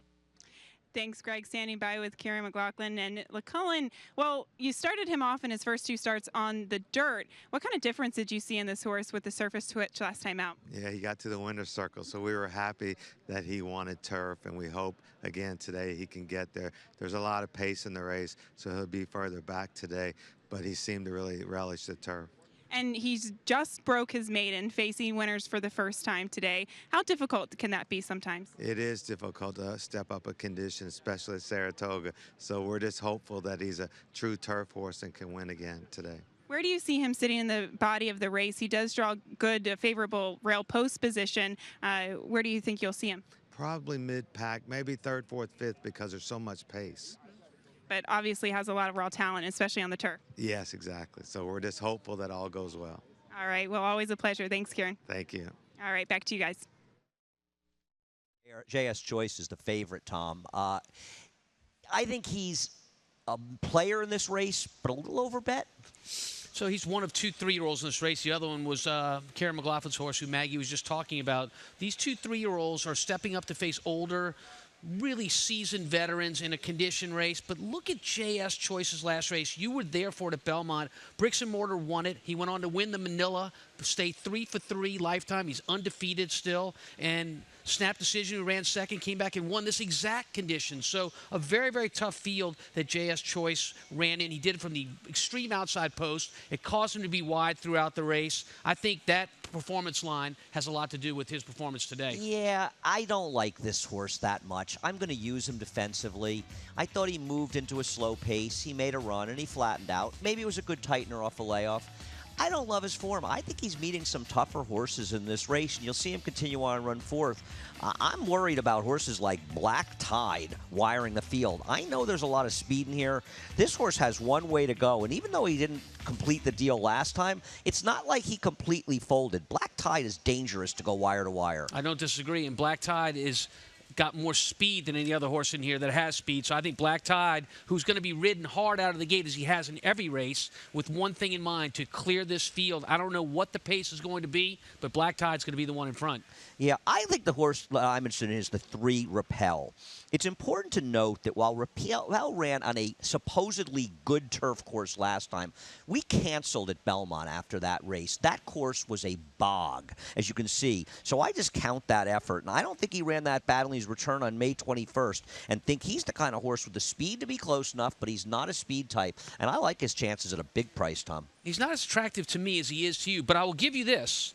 Bobby Robato, albeit a small-time trainer, wins and knows how to win. He's already got 2 wins here at Saratoga. He is very good at his job. Yeah, I think that he's a player and one that can improve. He's finally getting a chance. You talked about Luke Cullen, and you hear Gabby talking to Kieran McLaughlin. You know, I thought he did run pretty well because it wasn't that fast a pace last time. Kieran's numbers off of turf, maiden wins and turf routes are not that strong as the horses are heading onto the track.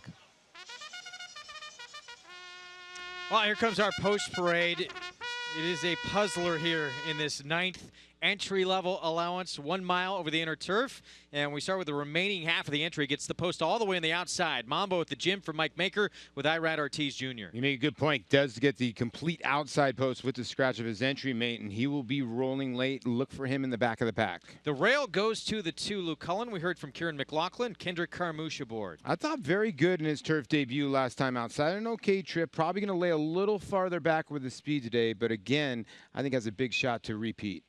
Rappel at 12-1. Manny Franco aboard for Robert Robato. Blinkers have gone on, and this son of elusive quality has gotten a little better. The race 2 back was very good. I think you draw a line through that last one over a soggy turf course. Cantoon is the 4. Mark Cassie trainee, went gate to wire last start. Jose Ortiz aboard. What gives with Cantoon in here? You know, there's some speed with Black Tide and Pertrando, or Pertando the 9. I would think Cantoon will try to repeat that race 2 back when he was off the pace. Here is Black Tide for David Canizzo. Jose Lezcano aboard for Ivory Sisters Racing. He's going to be in front. In the last 4 races, he's been up by 7, 10, 6, and 10 lengths, and he's won 3 of them. Yeah, it won 3 in a row until he got steadied in that last race in the stretch. The 6, Planet Trailblazer, AC Avila, and John Velasquez aboard. Does have a couple turf efforts, not that good. The dirt efforts are really good. I don't know why this horse is going back on the turf 16-1. Here's Race Me Home. Julian Leperoute, Dale Romans team up. I think this horse could be the sneaky horse. Sort of ran an even race around the racetrack at Churchill Downs. The Churchill Downs shippers from the turf have been okay so far this meet. Portando, he's quick. He's got sprint speed, and now he's going to stretch out for Linda Rice. But what does he do? Can he really go at Cantoon early? But you make a good point. He stopped the clock in 1:08 last time, winning at 6 furlongs. J.S. Choice, the 10. He is still your favorite on the board at 5-2. It's Luis Saez for Todd Pletcher. Is he your favorite because he's the one to beat, or is he your favorite because everybody sees Good Samaritan beat him in his debut? Good point. Yeah, he got beat 5 lengths by him first time out here at Saratoga. Captain Moss, the 11. Chris Engelhardt, trainee, who had pretty sharp form until he returned on June 17th. A really dull race last time out when tried to get sent towards the lead. Now Santana, jockey switch, I still think has to be forwardly placed from the outside slot. That is your field, race 9 here at Saratoga. Entry-level allowance, mile over the inner turf. We'll have it live when we come back to Saratoga. Stay tuned.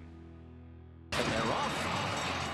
NyraBet's Pick 5 is now available exclusively online at NyraBets.com.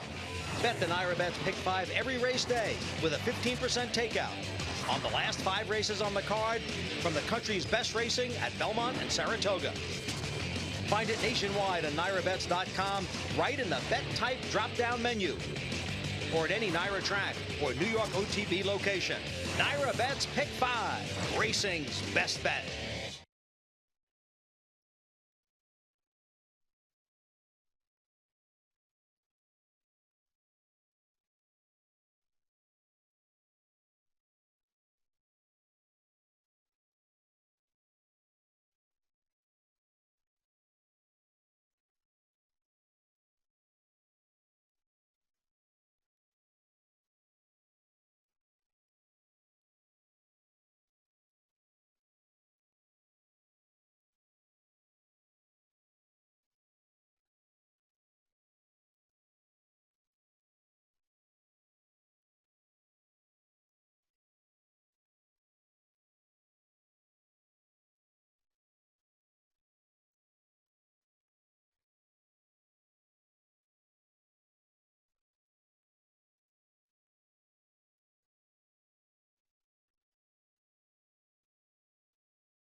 We're back on Saratoga Live on Fox Sports 2. We're getting set for race 9 coming up momentarily here at the Spa. Of course, earlier this morning, Gunrunner was back in action prepping for the Whitney. Worked 4 furlongs and 49-1.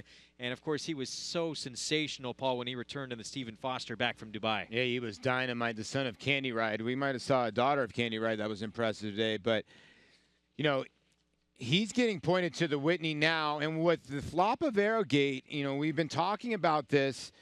Is he now your front runner? Second, obviously, in the Dubai World Cup. He won the Razorback. He won the Clark last year. He's sharp as can be. He's getting bigger, better, and stronger. I thought this work was full of energy, and he's definitely the one to beat. Well, his Stephen Foster would have threatened a track record if Florent True had not eased up late. Here's Maggie Wolfendale with Steve Asmussen. You know, he's a beautiful mover, does it easily. The weather's been beautiful here for a while, and these nice cool mornings sure seem to bring out the best in them. We're obviously very excited about the Whitney. It's a great opportunity with a very good horse, and hopefully we'll have a flawless week and everything will go smoothly. We're expecting a little bit of rain this week, and that might adjust the schedule a little bit, but that's out of our control. We'll just see how the weather is and act accordingly.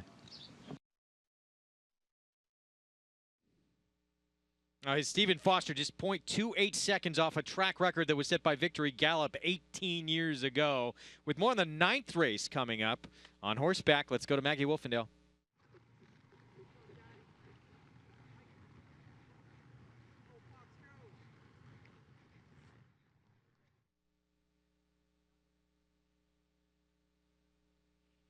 We lost Maggie. We'll try and get back to her in a moment. She had more on actually the horse we're looking at here, Paul Luke Cullen. You never know. A horse jumps on the surface for the first time, looks impressive and wins, breaks his maiden, and might move forward again. Yeah, and when you look at his dirt races, they weren't bad, right? I mean, they were in 7-horse fields. They were average, but he stepped up. Definitely in his maiden race last time out. I thought he sat an okay trip, and he was best late. He was about 6.5 to 1 that day. You're taking 3 to 1 against winner and older, but you are getting 9 pounds against some of the older runners. I don't know about 3. I like this horse. I don't know about 3 to 1. Yeah, I agree with Paul. I think he's got a chance. His entry man actually ran second there. He did overcome a relatively tepid pace on that turf course, but I think he's a bad gamble at 3 to 1. Yeah, look, a lot of the trainers with their young 3-year-olds in the beginning of their career will take a chance against older horses, particularly when the summer rolls around, because of the weight break that Paul talked about and the fact that a lot of these 4-year-olds have had many opportunities to win this condition, and here's a 3-year-old that's a horse that just broke his maiden and maybe can take on these older guys. All right, let's try again with Maggie on horseback.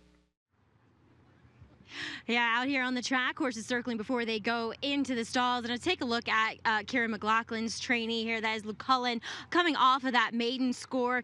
Kendrick Carmouche aboard. And, guys, I think he's actually even more fit than he was heading into that race overall. And I like what I'm seeing from him. Yeah, it's a tall task when you're the favorite and you're stepping against winners for the first time, but at least he's showing me that he is ready and up for it. Now, a horse that just seems to be in great form as of now is number 4, Cantoon, and it's reflective in what I see from him physically here for trainer Mark Cassie. He's carrying his weight extremely well. His coat has such a nice shine to it. He's gotten a little bit warm here. We'll see where he is in the running of the race early on, but I like what I see from him. And then the horse that Paul mentioned that was interesting, a son of Oasis Dream in here, that's number 8, Race Me Home. Well, I've become familiar with these Oasis Dreams, and all of them look chunkier than what you would expect to see from a racehorse. So that is completely normal. I'd like to give him another try here on the turf. He's going to have to show, though, that he does have a turn of foot like Dad would have put into him, like the Oasis Dreams tend to do. It would be interesting, though, to see him maybe going a little bit shorter and races on from this, but a mile seems to suit him. All right, Maggie, thanks. We got to look. He was a little lathered up there along the neck. I thought he was intriguing, too, and much like the 2, he didn't win first time on the turf, but he got on the grass last time out, and he ran a decent race. So if he could improve off that effort, he could be a player in here as well. Yeah, I'm with you. I just think that he has a look of a horse that was sort of even out of the gate, and Corey sort of had him positioned, and he was behind horses. He was a favorite that day. He got bet, and I just, it was a confusing race. I think today he's going to run big, and you see my check mark is on the 2, but I do think the 8 has a big shot in here. That mare was a runner society selection. He was second in the Easy Goer last year behind Economic Model. They tried him in the Grade 2 Jim Dandy here when Lauban shocked everybody at 27 to 1. And now we'll see if his home's on the turf. So he's on the board at 9 to 1. The favorite, though, still is JS Choice at 3 to 1. And there he is on the far side of your screen here with Luis Saez for Todd Pletcher. The horse to beat. He came back off a lengthy layoff. He ran on the Breeders' Cup Juvenile Turf against Oscar Performance. He was 81 to 1 in that race. Didn't do much running. He came back on June 9th at Belmont, only beat 2 1/4 lengths, but only beat 3 horses home. But that was a tough field. Bricks and Mortar is a nice horse. Yeah, maybe if it's a hunch play for the 8, the Mare Society selection, her 2 best days, she won the test and the Alabama here at Saratoga. So maybe her son will like the spa as well. Let's send it upstairs. Larry Colmus with the call, race 9 from Saratoga. Mambo at the gym steps up, goes in. They're all in line, ready for a start. They're off, and there goes Black Tide. Out to the early lead. Captain Moss on the outside, away running in second position. And then it's JS Choice in between horses. Cantoon is fourth on the inside, and then Race Me Home in fifth, followed by Luke Cullen, Rappel. Mambo at the gym to the outside, and Planet Trailblazer. Black Tide's well off the rail there, going into that turn, but he's doing what he normally does, speeding away from his competition through the early stages. 23.49 the quarter. Black Tide doing his thing. He's opened up a 7-length lead. Captain Moss is running in second position up the back stretch. Then it's Cantoon in third, JS Choice fourth on the outside. Race Me Home is next. And then it's Luke Cullen, followed by Portando, and down on the inside comes Rappel. Break of 2.5 back to Mambo at the gym, and the trailer is Planet Trailblazer. The half, 46.66 seconds for Black Tide, who heads for the far turn with a 10-length lead. Black Tide playing Catch Me If You Can. Captain Moss is a far back second, and then it's JS Choice in third, Cantoon fourth, followed by Race Me Home and Luke Cullen. Black Tide still about 9 in front. 3/4 in 110.51. He's into the stretch. Black Tide, an 8-length lead with a furlong to run. JS Choice is second, and then it's Cantoon, followed by Captain Moss. Black Tide still 5 in front. JS Choice not making up enough ground as they come down to the wire. Black Tide, JS Choice, Black Tide all the way. JS Choice second, Luke Cullen was third, Cantoon fourth in 134.11.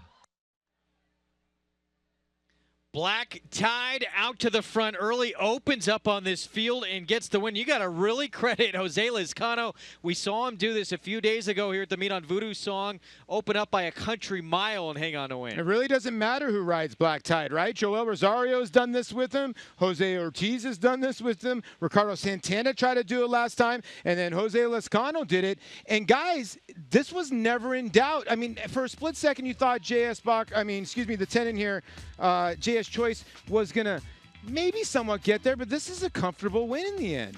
I'm going to give a lot of credit to trader Dave Canizzo because he's the one who's figured out. You guys mentioned correctly, it doesn't matter who rides. He's the one that's not afraid to tell the rider, Tom, just let him roll. This horse wants to run free. It doesn't matter how fast he goes, and I think it was a very generous price today. It was indeed. And, I think the start of this race, because I've watched a bunch of replays on Black Tide, he's urged on by these riders immediately out of the gate. Today, he didn't have to be. He made that lead very, very easy. Look, there's only so much gas in the tank of these horses, and if you can save some gas and not have to use it at the start to get your advantage, as Black Tide did today, you're going to have something left at the end. Right, these are 2-turn races, not 1 turn, but he did win 2 turns at Aqueduct. But considering this turf's gotten pretty firm, I don't think that was that fast a pace, Greg. 23-2, 46-3 for Black Tide. It's a walk in the park for him. Absolutely. Yeah, right? He's gone 22-1, 44 and change a couple starts back. Yeah. So this was no problem at all for him. Yeah, I got to give the horse credit. I'm with Andy. You got to give David Canizzo credit. Let the horse roll. We've seen a couple horses now try to win on the front end, and it hasn't been that generous. You can win, but Black Tide did all the running, and you get every bit of that 8-1. You deserve it. When he stopped the clock on a nice time here in 134. Now, that was a look at David Canizzo, I'm sure, making a phone call to perhaps the winning owners on a job well done here. By the way, the Haskell is coming up if you do want to catch that. We're going to have results of that and be able to show it to you maybe a little later in the hour. Stay tuned for that. Black Tide, though, your winner here in race 9. Let's go to Maggie.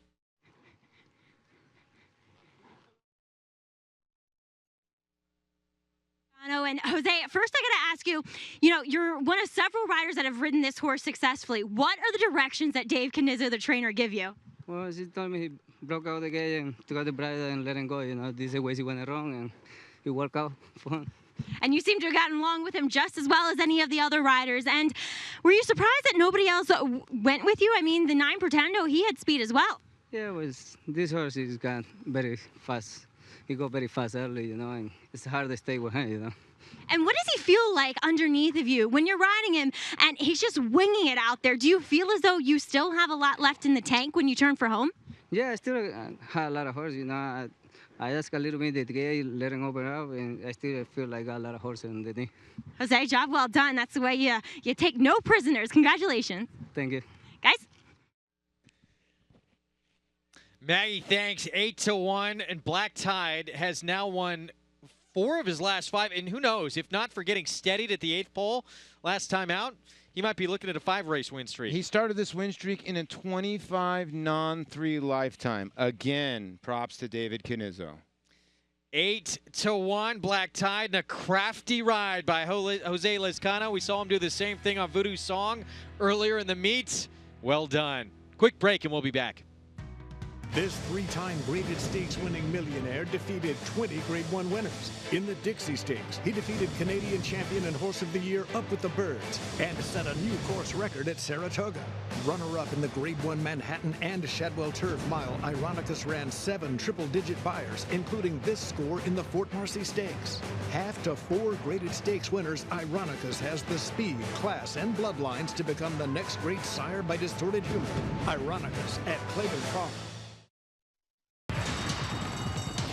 Change the way you watch racing forever with the new Naira Now app. Live racing in English or Spanish from a variety of camera angles, race replays, talking horses, race analysis, and a multitude of on-demand content, all in high definition. Naira Now is available on many platforms, including iOS, Android, Roku, Apple TV, Amazon Fire, and more coming soon. Download Naira Now today, free in the App Store, and start watching the best racing like never before.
Back on Saratoga Live here on Fox Sports 2. The jockeys make their way back to change silks. Still have the Nightcap to come. Black Tide takes some gate to wire. And this was fun to watch. Jose Lezcano roaring out of the gate, and Black Tide just way too quick for this group. It's the epitome of running them off their feet. And again, if you're alive in this pick 4, look at that pick 3. 5's wild again, 3,200. Standing by with a winning trainer. Let's go downstairs to Gabby. Standing by with Dave Canizzo and Black Tide. He is fast, fast, fast. Now, today, did you talk a little bit to Jose Lezcano prior to the race and say, get him on out of the gate? When I gave him the call, actually, we spoke more about it. I said, you need to ride this horse like you rode Voodoo Storm the other day. I mean, you just got to let him run. You take a hold of him, he'll stop on you. So let him sizzle fast as he can go. Put him on the grass, step on the gas. I like the saying. I like the phrase. Now, this is a horse, though, Dave, that actually spent a lot of time sprinting. What made you want to stretch him out in distance on the turf? Truthfully, when I first claimed him, you know, I knew he was a better grass horse. I talked with Maggie about this at Belmont, and the whole goal was to sit him away for the winter, play around and get him ready for the turf. But the more and more I trained him, I was like, man, this horse goes all day. He just wants to keep going and going and going. So stretching out was very, very key to how good he's gotten. Well, it looks like you figured him out, Dave. Congratulations. Thank you, Gab. Take care. All right, Black Tide has a need for speed. And the ability to finish as well. 4 wins now in the last 5 starts, and simply runs this group off their feet. David Canizzo, Jose Lezcano, Ivory Sisters Racing's team up with the son of Hold Me Back out of the theatrical mare Turn the Tide. Yeah, he just takes the heart out of his runners, and he's done it in 4 of his last 5 starts. And great job by Jose Lezcano to have something left. And again, you just don't see those horses that run off like that win comfortably, and he won comfortably today. Here's a look at the odds for race 10. It's 5.5 furlongs on the grass, 40,000 claiming race for non-winners of 2 lifetime. And we have a carryover in the Naira Bets late pick 5 going into Monday. No one able to hit it. So 100,000 plus going into the pool on Monday. Yeah, and if you're alive in these pick 4s, the worst you can do is to the 3, 6,800. If you happen to punch a ticket, 55555, you're alive for a lot more than that, close to about 15,000. By the way, you play that late pick 5 with Naira Bets, and you are the single winner. Played through Naira Bets. Well, we already are at the 100,000, but you're going to get the whole pot to yourself. Yes. So absolutely a must play. The only way to play it, if you don't reside in the state of New York, is with Naira Bets. So get signed up and started. Time for What's Trending. Larry Colmus, our track announcer, even a Derby and Preakness winner, can't beat Hall of Famer Bill Mott on his birthday. Congrats, Good Samaritan. It was a spectacular performance. It really was, and he just did it in hand. And great tweet there by Larry. And Bill Mott was all smiles yesterday talking to everybody. Yeah, we'll certainly nominate for the Travers, and we'll talk about it. I don't see why we wouldn't give it a try. They're going August 26th. Yes. Are you kidding me? Yes. And this from Ashley Beveridge. Beautiful day for the Haskell today here at Monmouth Park. I'll be cheering for Graham Motion's Irish War Cry, of course, who we saw second in the Belmont Stakes. You can get social with all of us. Those are our Twitter handles.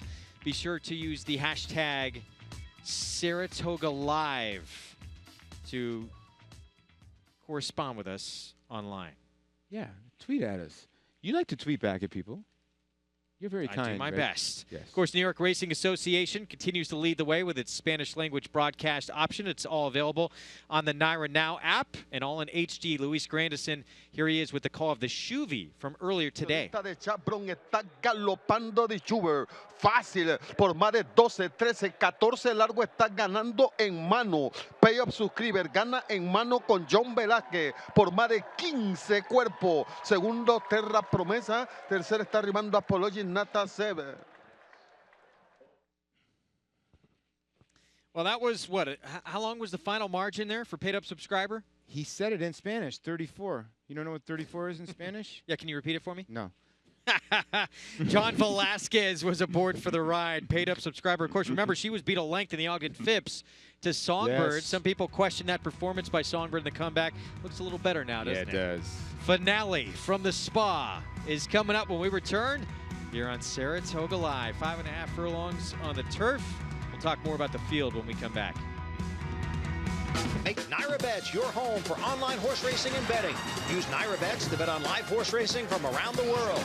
Bet from anywhere, anytime using your computer or mobile device. Earn valuable reward points on bets. Play in our exclusive promotions and earn cash rebates. Sign up at NairaBets.com and start earning your sign-up bonus today. Naira Bets, racing's best play. Use promo code PICK5 to get a $200 new member sign-up bonus on NairaBets.com.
You're watching Saratoga Live on Fox Sports 2 on a beautiful Sunday afternoon here in Saratoga Springs. Our cross-country Pick 4 continuing. We're going to see what happened in the Grade 1 Haskell Invitational and see if there was as much chaos as we saw in the Grade 2 Jim Dandy Saturday here at Saratoga. Yeah, field of 7 lined up, and a good field of 7 in there. Irish War Cry in the 1 hole, I believe, was your morning line favorite, along with Timeline. We'll see how it played out. Yeah, Timeline 1 of 2 in the race. For trainer Chad Brown, of course, he had Practical Joke, who ran what Chad Brown called probably the best race of his career in that Dwyer 1-turn mile, now trying to go 2 turns. Yeah, and you know what? He ran a sneaky good race and got a great ride in the Kentucky Derby, but he ran a good 5th. So, you know, Battle of Midway, the 2 also ran a good Kentucky Derby, so a solid field lined up in Oceanport. We're going to see what happened. Grade 1 Haskell from Monmouth happened moments ago. Here it is.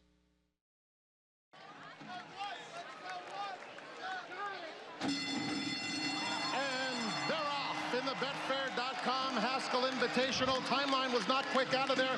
Neither was Battle of Midway. Irish War Cry broke alertly. Battle of Midway gets to his inside and is up to take the lead.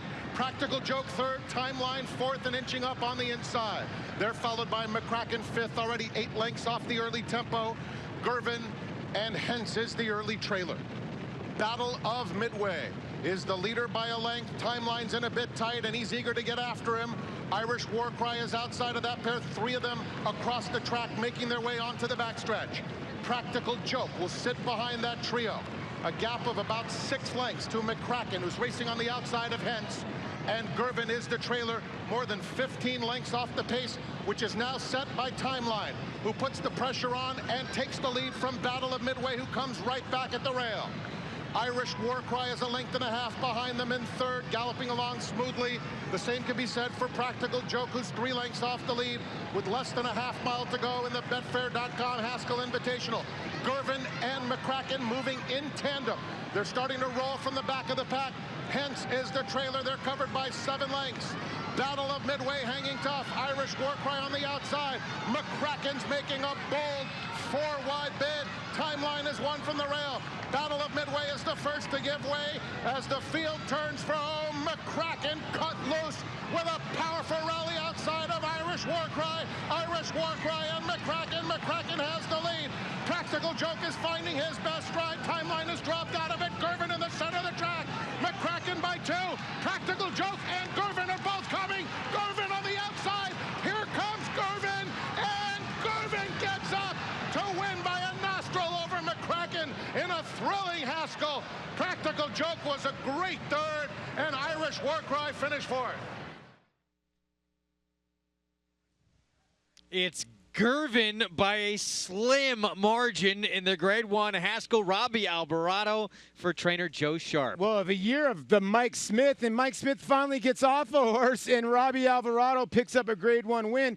He was wide most of the way around the turn. Practical Joke sat the trip, and so did McCracken. The race changed, guys, when the 2 Battle of Midway and Timeline, your 2 speeds, broke dead last. Well, I mean, this was a pretty quick pace. I mean, Irish War Cry really had no excuse. He got in the clear, but at the end of the day, Tom, this race was just a complete meltdown. McCracken feels to me like he should turn back for the Allen Jerkins. Yeah, you know, McCracken made this exact move in the Matt win against, albeit lesser than these, and was able to keep going. But talk about luck. Gervin and McCracken were moving together as a team. Gervin was inside McCracken and got stuck behind horses. McCracken was able to go on. He made the final move, and I don't think Robbie necessarily would have. I think he would have liked to have gone on with him early, and because he made a final move and got stuck behind those horses, he's the winner. Very interesting, Tom, and maybe Practical Joke could have gotten a little lucky. He might have hurt himself by braking so sharply, though, as Paul said correctly, he was in good position in this race. Well, more interesting results in this 3-year-old division here. What do you throw in the air now? I mean, to be honest with you, if you say the most consistent horse in the 3-year-old campaign, it's Practical Joke. He has danced almost all the dances, but he's won 1 race, and it was the Dwyer. He was 2nd to IRAP in the Bluegrass. And by the way, who did Gervin lose to last time? IRAP. Yep. This is getting more confusing and more confusing. And, you know, Gervin had foot issues. Let's give this horse credit. Yep. He was the best in the Haskell day. He had foot issues coming into the Derby. Looks like Joe Sharp has gotten him right. And congratulations to Robbie Alvarado. Listen, it's tough to get on a horse after a Hall of Famer like Mike Smith, and especially Mike's been winning everything he's getting on with a Grade 1. A little unlucky yesterday with Dreyfong, but Gervin gets up, and congratulations to Joe Sharp. Yeah, remember, too, he had a tough trip in that Yeah. Kentucky Derby, and that's really the only race that was not very good from Gervin, who now picks up the 4th win of his career in the Grade 1 Haskell. Nightcap from Saratoga is coming up. Let's check in with Maggie. Pretty cool that a young trainer in Joe Sharp wins the Grade 1 Haskell, guys. Couldn't be more happy for his Gervin and his connections. As we'll take a look at this Nightcap field, gonna look at some horses that will have some questions to answer. We'll begin with the lettered part of that West Point entry. That is the Walk, who comes off of a layoff and tries the turf for the first time. Now, he's a son of Hanson. We haven't had too much experience with these Hansons on the turf, but they might be able to handle it since he's a son of Tappet. And the dam was okay on the turf herself. Looking at him, he doesn't necessarily have the quintessential turf hoof, as I like to use, but frame-wise, he's a little bit more on the slider side, a little more closer quartered through his hocks, and so I'm thinking that he might like it.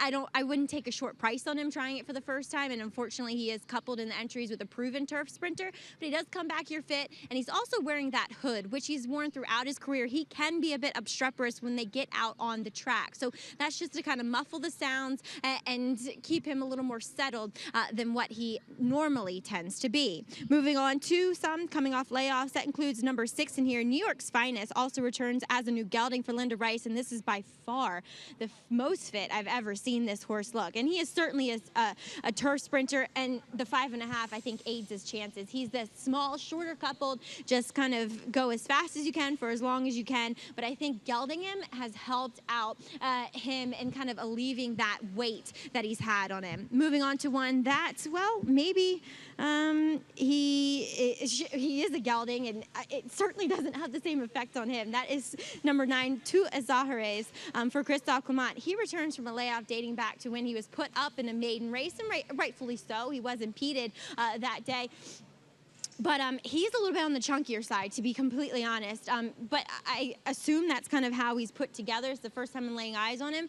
I like him, but still, that fitness is in the back of my mind, and whether he is fit enough for this return, Andy. Thanks, Maggie. I want to talk about Pioneer Spirit to talk here, Tom, and I think this is one that you and I are in agreement is the horse to beat. Oh, yeah, definitely. So Pioneer Spirit's last race, a sprint on the grass, his first attempt on the grass. He had a little trouble at the start. Down the lane, Andy, it was one of those races where he subtly was being called upon. I don't think he was asked for his best that day. Nick Juarez knew that he wasn't going to get there this time around. They come back. They put Irad Ortiz on this horse. I look for him to make big improvement today. Yeah, and keep in mind, once again, a $100,000 carryover in the Naira Bets Late Pick 5. That'll be races 5 through 9 tomorrow. We'll be covering races 7 through 9 on this show, and you got to get involved in this. Get over to NairaBets.com. If you're not a member, sign up. This is going to be free money. There was huge value in it when we had a carryover recently. There will be good value again tomorrow, and a bet that's proven to have good value each and every day we've offered it.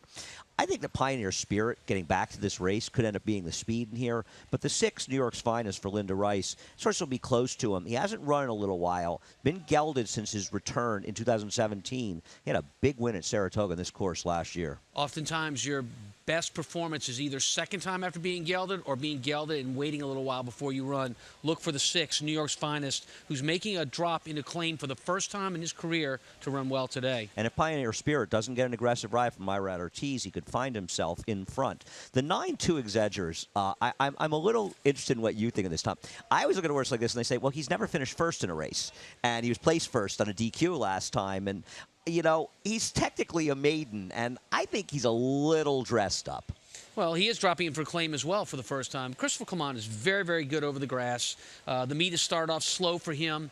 These are the kind of horses that you look at in your barn and you say, you know what, I'm going to take a chance, run for a Claim here. I think I have a great chance, and maybe I bring him back to the barn. Maybe I don't, somebody takes him, but I'm willing to risk that for this kind of purse. Somebody pays $40 for this horse. I'll be surprised, but I think you make very good points.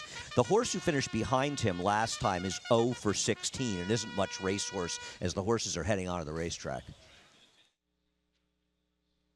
All right, post parade here coming up for this Nightcap. And, yeah, all the money right now on Pioneer Spirit, 2-1 on the board, although that Clement run. That was significant trouble. I know there wasn't a whole lot behind him in that race, as Andy said, but certainly a lot of trouble in front of him. Here is a look at the one heated verdict. We'll break from post 5 for trainer George Weaver with Luis Saez. You know, he had his race off a layoff at Belmont and didn't run that well last time, but George does win a lot of races at Saratoga. Entries are always bad value. The walk is the other half of the entry, and it'll be first time on the turf for the son of Hansen for Anthony Dutrow. Has a little bit of turf breeding. I think Hansen's done okay as a turf sire, but for me, he's the interesting half of the entry, but he would be 10 or 12 to 1 on his own. Pioneer Spirit, our current favorite, gets the inside post. Irad Ortiz Jr. for Jason Service. As Tom said last time, some trouble to start. He needs to be aggressively ridden. He could wire the field. Buku Bucks is the 4 for trainer George Weaver with Ricardo Santana Jr. Ran second last time when he competed at this level. 5-horse Speedy Slew. Michael Trombetta and Junior Alvarado team up. His name may be Speedy, but his races haven't been. 16 to 1 on Speedy Slew. Here's New York's finest for Linda Rice with Jose Lezcano. We talked about this. This horse drops in for a claim for the first time, and he does it as also being a first-time gelding. Yeah, Lezcano looking to go back-to-back. Here's the 7. Real Creel, Ray Handel off the claim. Goes off the claim for Ray Handel. Is 2 for 6 with 4 hitting the board with a $6 plus ROI off the claim on the turf. First time gelding as well, and Florent Giroux rides. Independent Worker for Napal Chatterpaul and Kendrick Carmouche aboard. This is a horse that's going to make his first U.S. start. His other races, Puerto Rico. 2 Exagérez for Christophe Clement with Jose Ortiz aboard. Entered for a tag after getting placed first to get his maiden win last time for Christophe Clement, who knows how to spot him well. Warm Springs is the 10, and Dylan Davis aboard for Robert Reed Jr. He's stepping up after being very competitive in New Jersey. 18 to 1 there on the outside on Warm Springs. And that is your field here for this nightcap on this Sunday afternoon at Saratoga. We have a carryover in the Naira Bets late pick 5. No one alive going into this last race. So 100,000 plus in the pool for Monday. And the way to make sure you can play this, get signed up and started with Naira Bets. This is our second week, right? Yes, it is. Second carryover. Name another wager around the country where that's happened. It's incredible value, and you can get signed up and started with NairaBets.com across the country. If you bet 200, you get 200 in your account. Use the promo code PICK5 to take advantage of that. We have a carryover for tomorrow, the finale when we come back. Change the way you watch racing forever with the new Naira Now app. Live racing in English or Spanish from a variety of camera angles, race replays, talking horses, race analysis, and a multitude of on-demand content, all in high definition. Naira Now is available on many platforms, including iOS, Android, Roku, Apple TV, Amazon Fire, and more coming soon. Download Naira Now today, free in the App Store, and start watching the best racing like never before.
Back on Saratoga Live, the finale on this Sunday afternoon is coming up. We're approaching the 4-minute mark to post here on Fox Sports 2.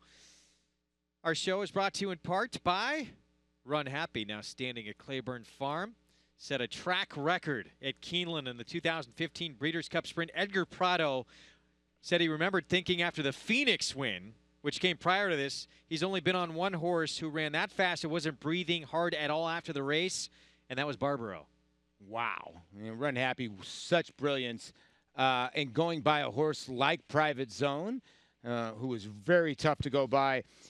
I urge you to go back and you look at Run Happy's debut. Adrian Garcia, yes, that Adrian Garcia rode him first time out of Turfway. He was holding on for dear life. It's one of the most impressive first-time starters I've ever seen. He was a brilliant horse. Set a stakes record here, by the way, winning by 4 lengths in the King's Bishop. That's a look at Buku Bucks for trainer George Weaver, standing by with part of the Team Penny Racing team. Let's go to Gabby. Thanks, Greg. Standing here with Cheryl Penny, part of Penny Racing. And Cheryl, we were talking a little bit off air. You actually come from pretty humble beginnings back in Maine, and then you went to Bates College in Maine. How'd you get into the sport in the first place? I played baseball back at school at Bates, and we used to spend a lot of time at the track. We used to joke that we were a track team, but we're actually a baseball team, and just fell in love with racing. And I thought someday if I can afford it, I'd like to own a horse. We bought into a syndicate early on, about 12 years ago, and then about 10 years ago, my wife and I started Team Penny Racing, and it's a group of our friends who all get together, and we buy about 4 to 5 horses a year. Now you have Buku Bucks. How many horses do you have in racing currently? We have right now, we have some 2-year-olds coming up, which will have about 6 once they hit the track. What's your favorite part of the game, or at least being an owner?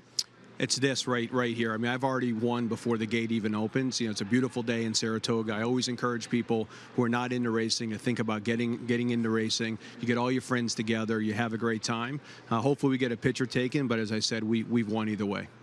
How's the day going so far? I mean, it's got to be an incredible experience coming here to Saratoga and running a horse at Saratoga just in general. Just in general, it's an absolute pleasure to run a horse in Saratoga. We have a house on the Oklahoma track, so we're here all the time. We love it. Hopefully the day will go a little bit better. A couple races ago up at Woodbine, one of our homebreds lost by a nose in a stake race, but we're hoping to get a little redemption from the stablemate here with Buku Bucks. That's the name of the game, the ups and downs of racing. And you have your daughter here, Miss Townsend. Are you having fun here at Saratoga? Yes. All right. How do you feel about making your TV debut? Good. All right. Well, I feel good as well. Best of luck today in this race with Buku Bucks. Thank you, Gabby. All right, guys. Back to you, Greg. Gabby, thanks. It's nothing like being in the ownership game. You get a piece of your own little franchise here. It's really cool. A lot of baseball guys are into the game, and the reason why I got into the game, it's very similar, and I think a lot of people are out there saying, what? It's a thinking game. To me, the best part about reading a racing form or reading was the same to me as being a catcher, trying to figure out that puzzle, trying to figure out or thinking outside the box a little bit. I think that's why a lot of hockey players, a lot of baseball players are involved in the game. And there you see a bunch of guys that hung out as teammates when they were younger, got together, and now they're owning a franchise like you said. Yes, they are part of a little franchise, these horses. Yeah, and you compete with some of the big names in the game as well. And this is like their Fenway. This is like their Wrigley Field coming here to Saratoga. Yeah, this is maybe both wrapped into one here. We want to hear from you. You can let us know your story. Send us an email at nyownerstories@gmail.com, and perhaps you'll be featured on Saratoga Live. So we would love to hear from all of you out there and promote this great game that we all love so much. And we love it even more when there's something like this going on a Monday. $100,000 carryover in the Naira Bets late pick 5. And it starts a little bit earlier tomorrow. 9 race card. And if you're feeling a little froggy, go for the pick 6.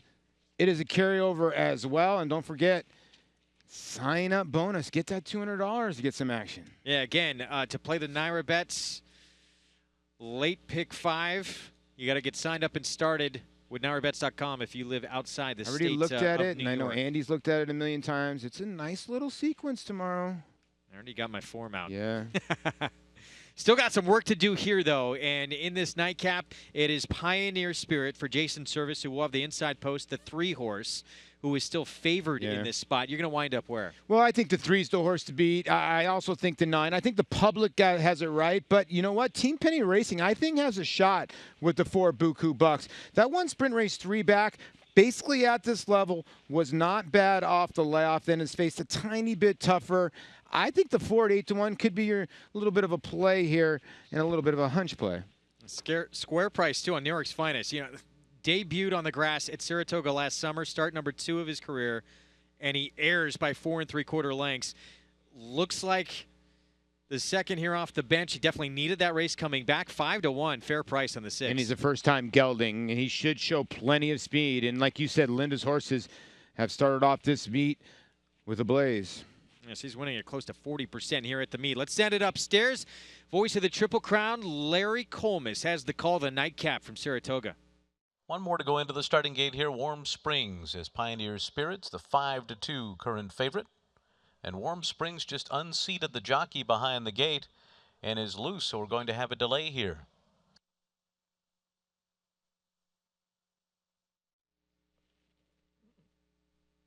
That is Dylan Davis, who is no longer aboard Warm Springs. Nice job by the outrider there to catch up to this son of Bring the Heat, not let him get too far away. There's a look at Dylan. Yeah, you can see Dylan, he just sort of got ejected out the back. I'll tell you what, the outrider, I mean, these guys are the unsung heroes here. A phenomenal job. The 10, like, sort of paused for a split second and didn't know where should I go a little bit, and then the outrider just took the initiative. He might be okay here. He didn't get too far away. We did see a lot earlier in the meet, a grand champion like Lady Eli and Antono, both of them break through the gate. This does happen here and there. It looks like Dylan's okay, and I think everything's okay. Of course, you know, the track vet's going to take a look because the horse, obviously, we want to make sure everything is okay. The horse's health is important. Yeah, that's of first importance, of course. I thought it was a huge long shot, though, who had perhaps an outside look in this race. But, Tom, when this happens, obviously it's never a great thing, but the horse luckily didn't get too far away. Yeah, we're watching him come back right now, and look, he's jogging perfectly. There's nothing he did behind the gate that was so strenuous that you would think he's not going to run his race. The problem is his mental behavior at the gate, guys. This is not going to be enough to scratch him, but I'd be concerned about how he is mentally once the gates open and they get him in there. Well, we'll see this New York Racing Association starting gate crew doing their best to get him reloaded, while everyone else in the meantime is waiting patiently here. That's not a great thing for the rest of the field who's been loaded this whole time. There's Dylan Davis, hops back aboard. Let's go back to Larry Colmus. Davis back up, so we're just about set for a start now.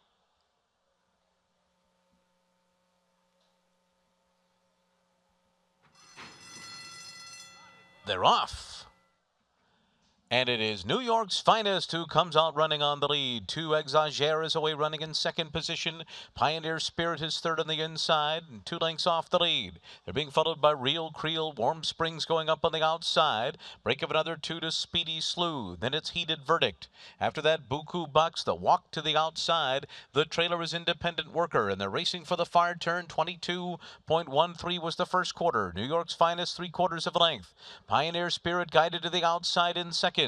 And then it's Warm Springs running in third position, and being pulled up on the turn is 2 Exagere. 2 Exagere has been pulled up on the far turn, so they're coming to the top of the stretch. New York's Finest off the turn in front, a 2-length lead on Pioneer Spirit in second. Real Creel is third to the outside. Heated Verdict fourth down the middle of the track. Still plenty of run left for New York's Finest, who's got a 3-length lead. Pioneer Spirit is next, and then Real Creel on the outside. New York's Finest flew out of the gate, never looked back. New York's Finest by 3. And then came Pioneer Spirit. Real Creel and Heated Verdict was fourth in 101.93.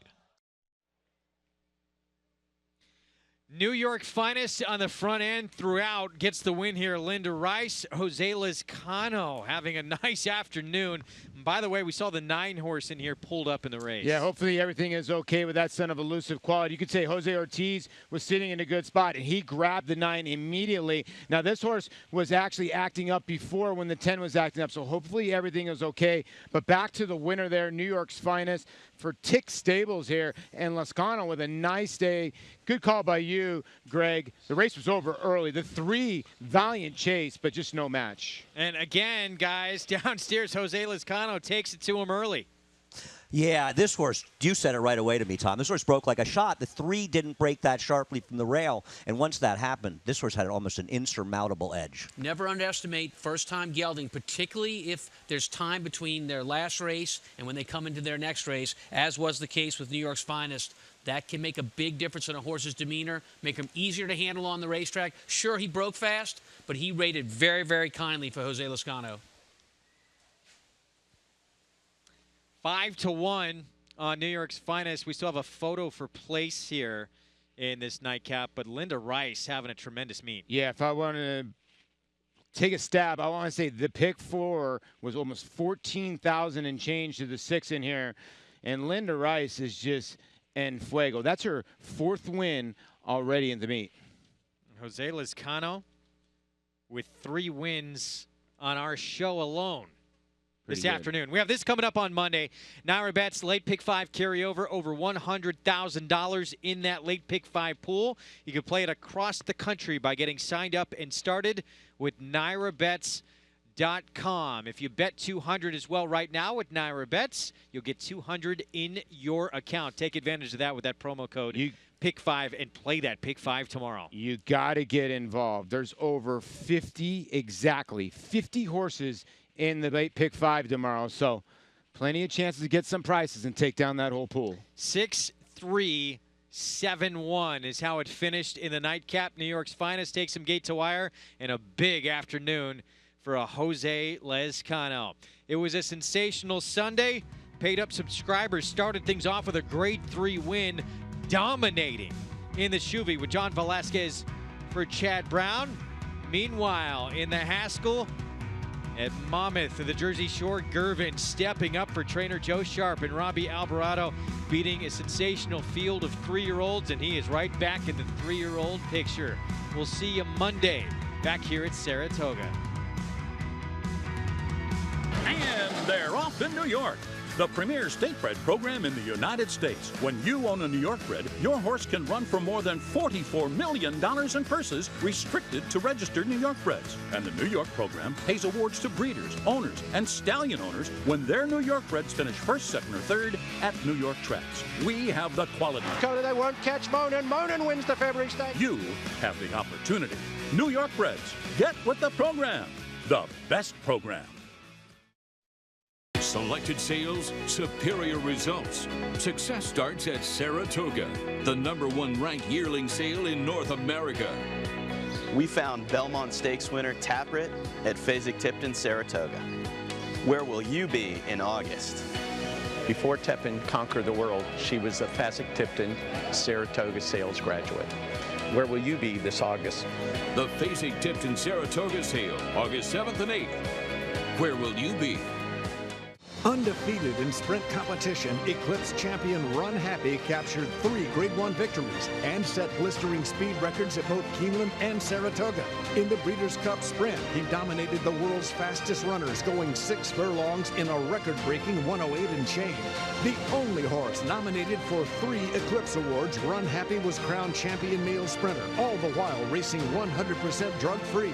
Champion, millionaire, record-breaker, Run Happy, standing at Claiborne Farm. And they're off. Naira Bets Pick 5 is now available exclusively online at NairaBets.com.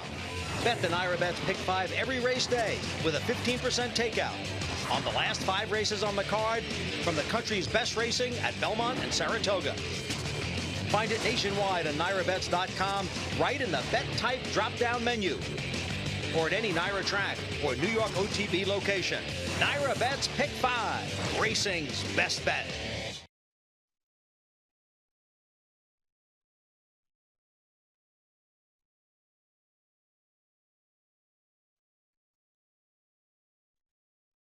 $50.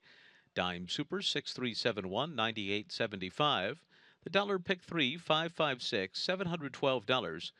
The 50-cent pick 4 pays $14,978. The pick six today was 4 out of 6. That paid $274.50. We'll have a carryover in the pick six tomorrow of $49,425. And again, the late pick five, the Naira Bets pick five, was not hit today, so we'll have a carryover there as well of more than $100,000 for tomorrow's card. Again, no winners in the late pick five. It'll carry over for more than $100,000, along with the pick six carryover for tomorrow's program, where post time for the first race will be at 1 o'clock. Thanks for coming to the races today. Please drive safely. Good night.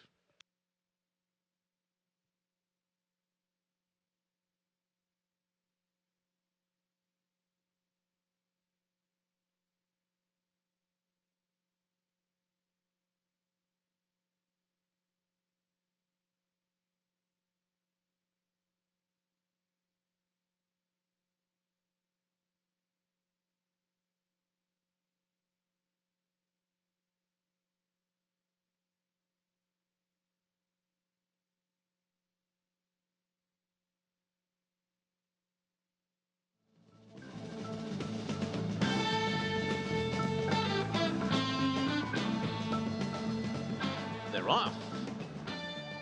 And it is New York's finest who comes out running on the lead. 2 exits.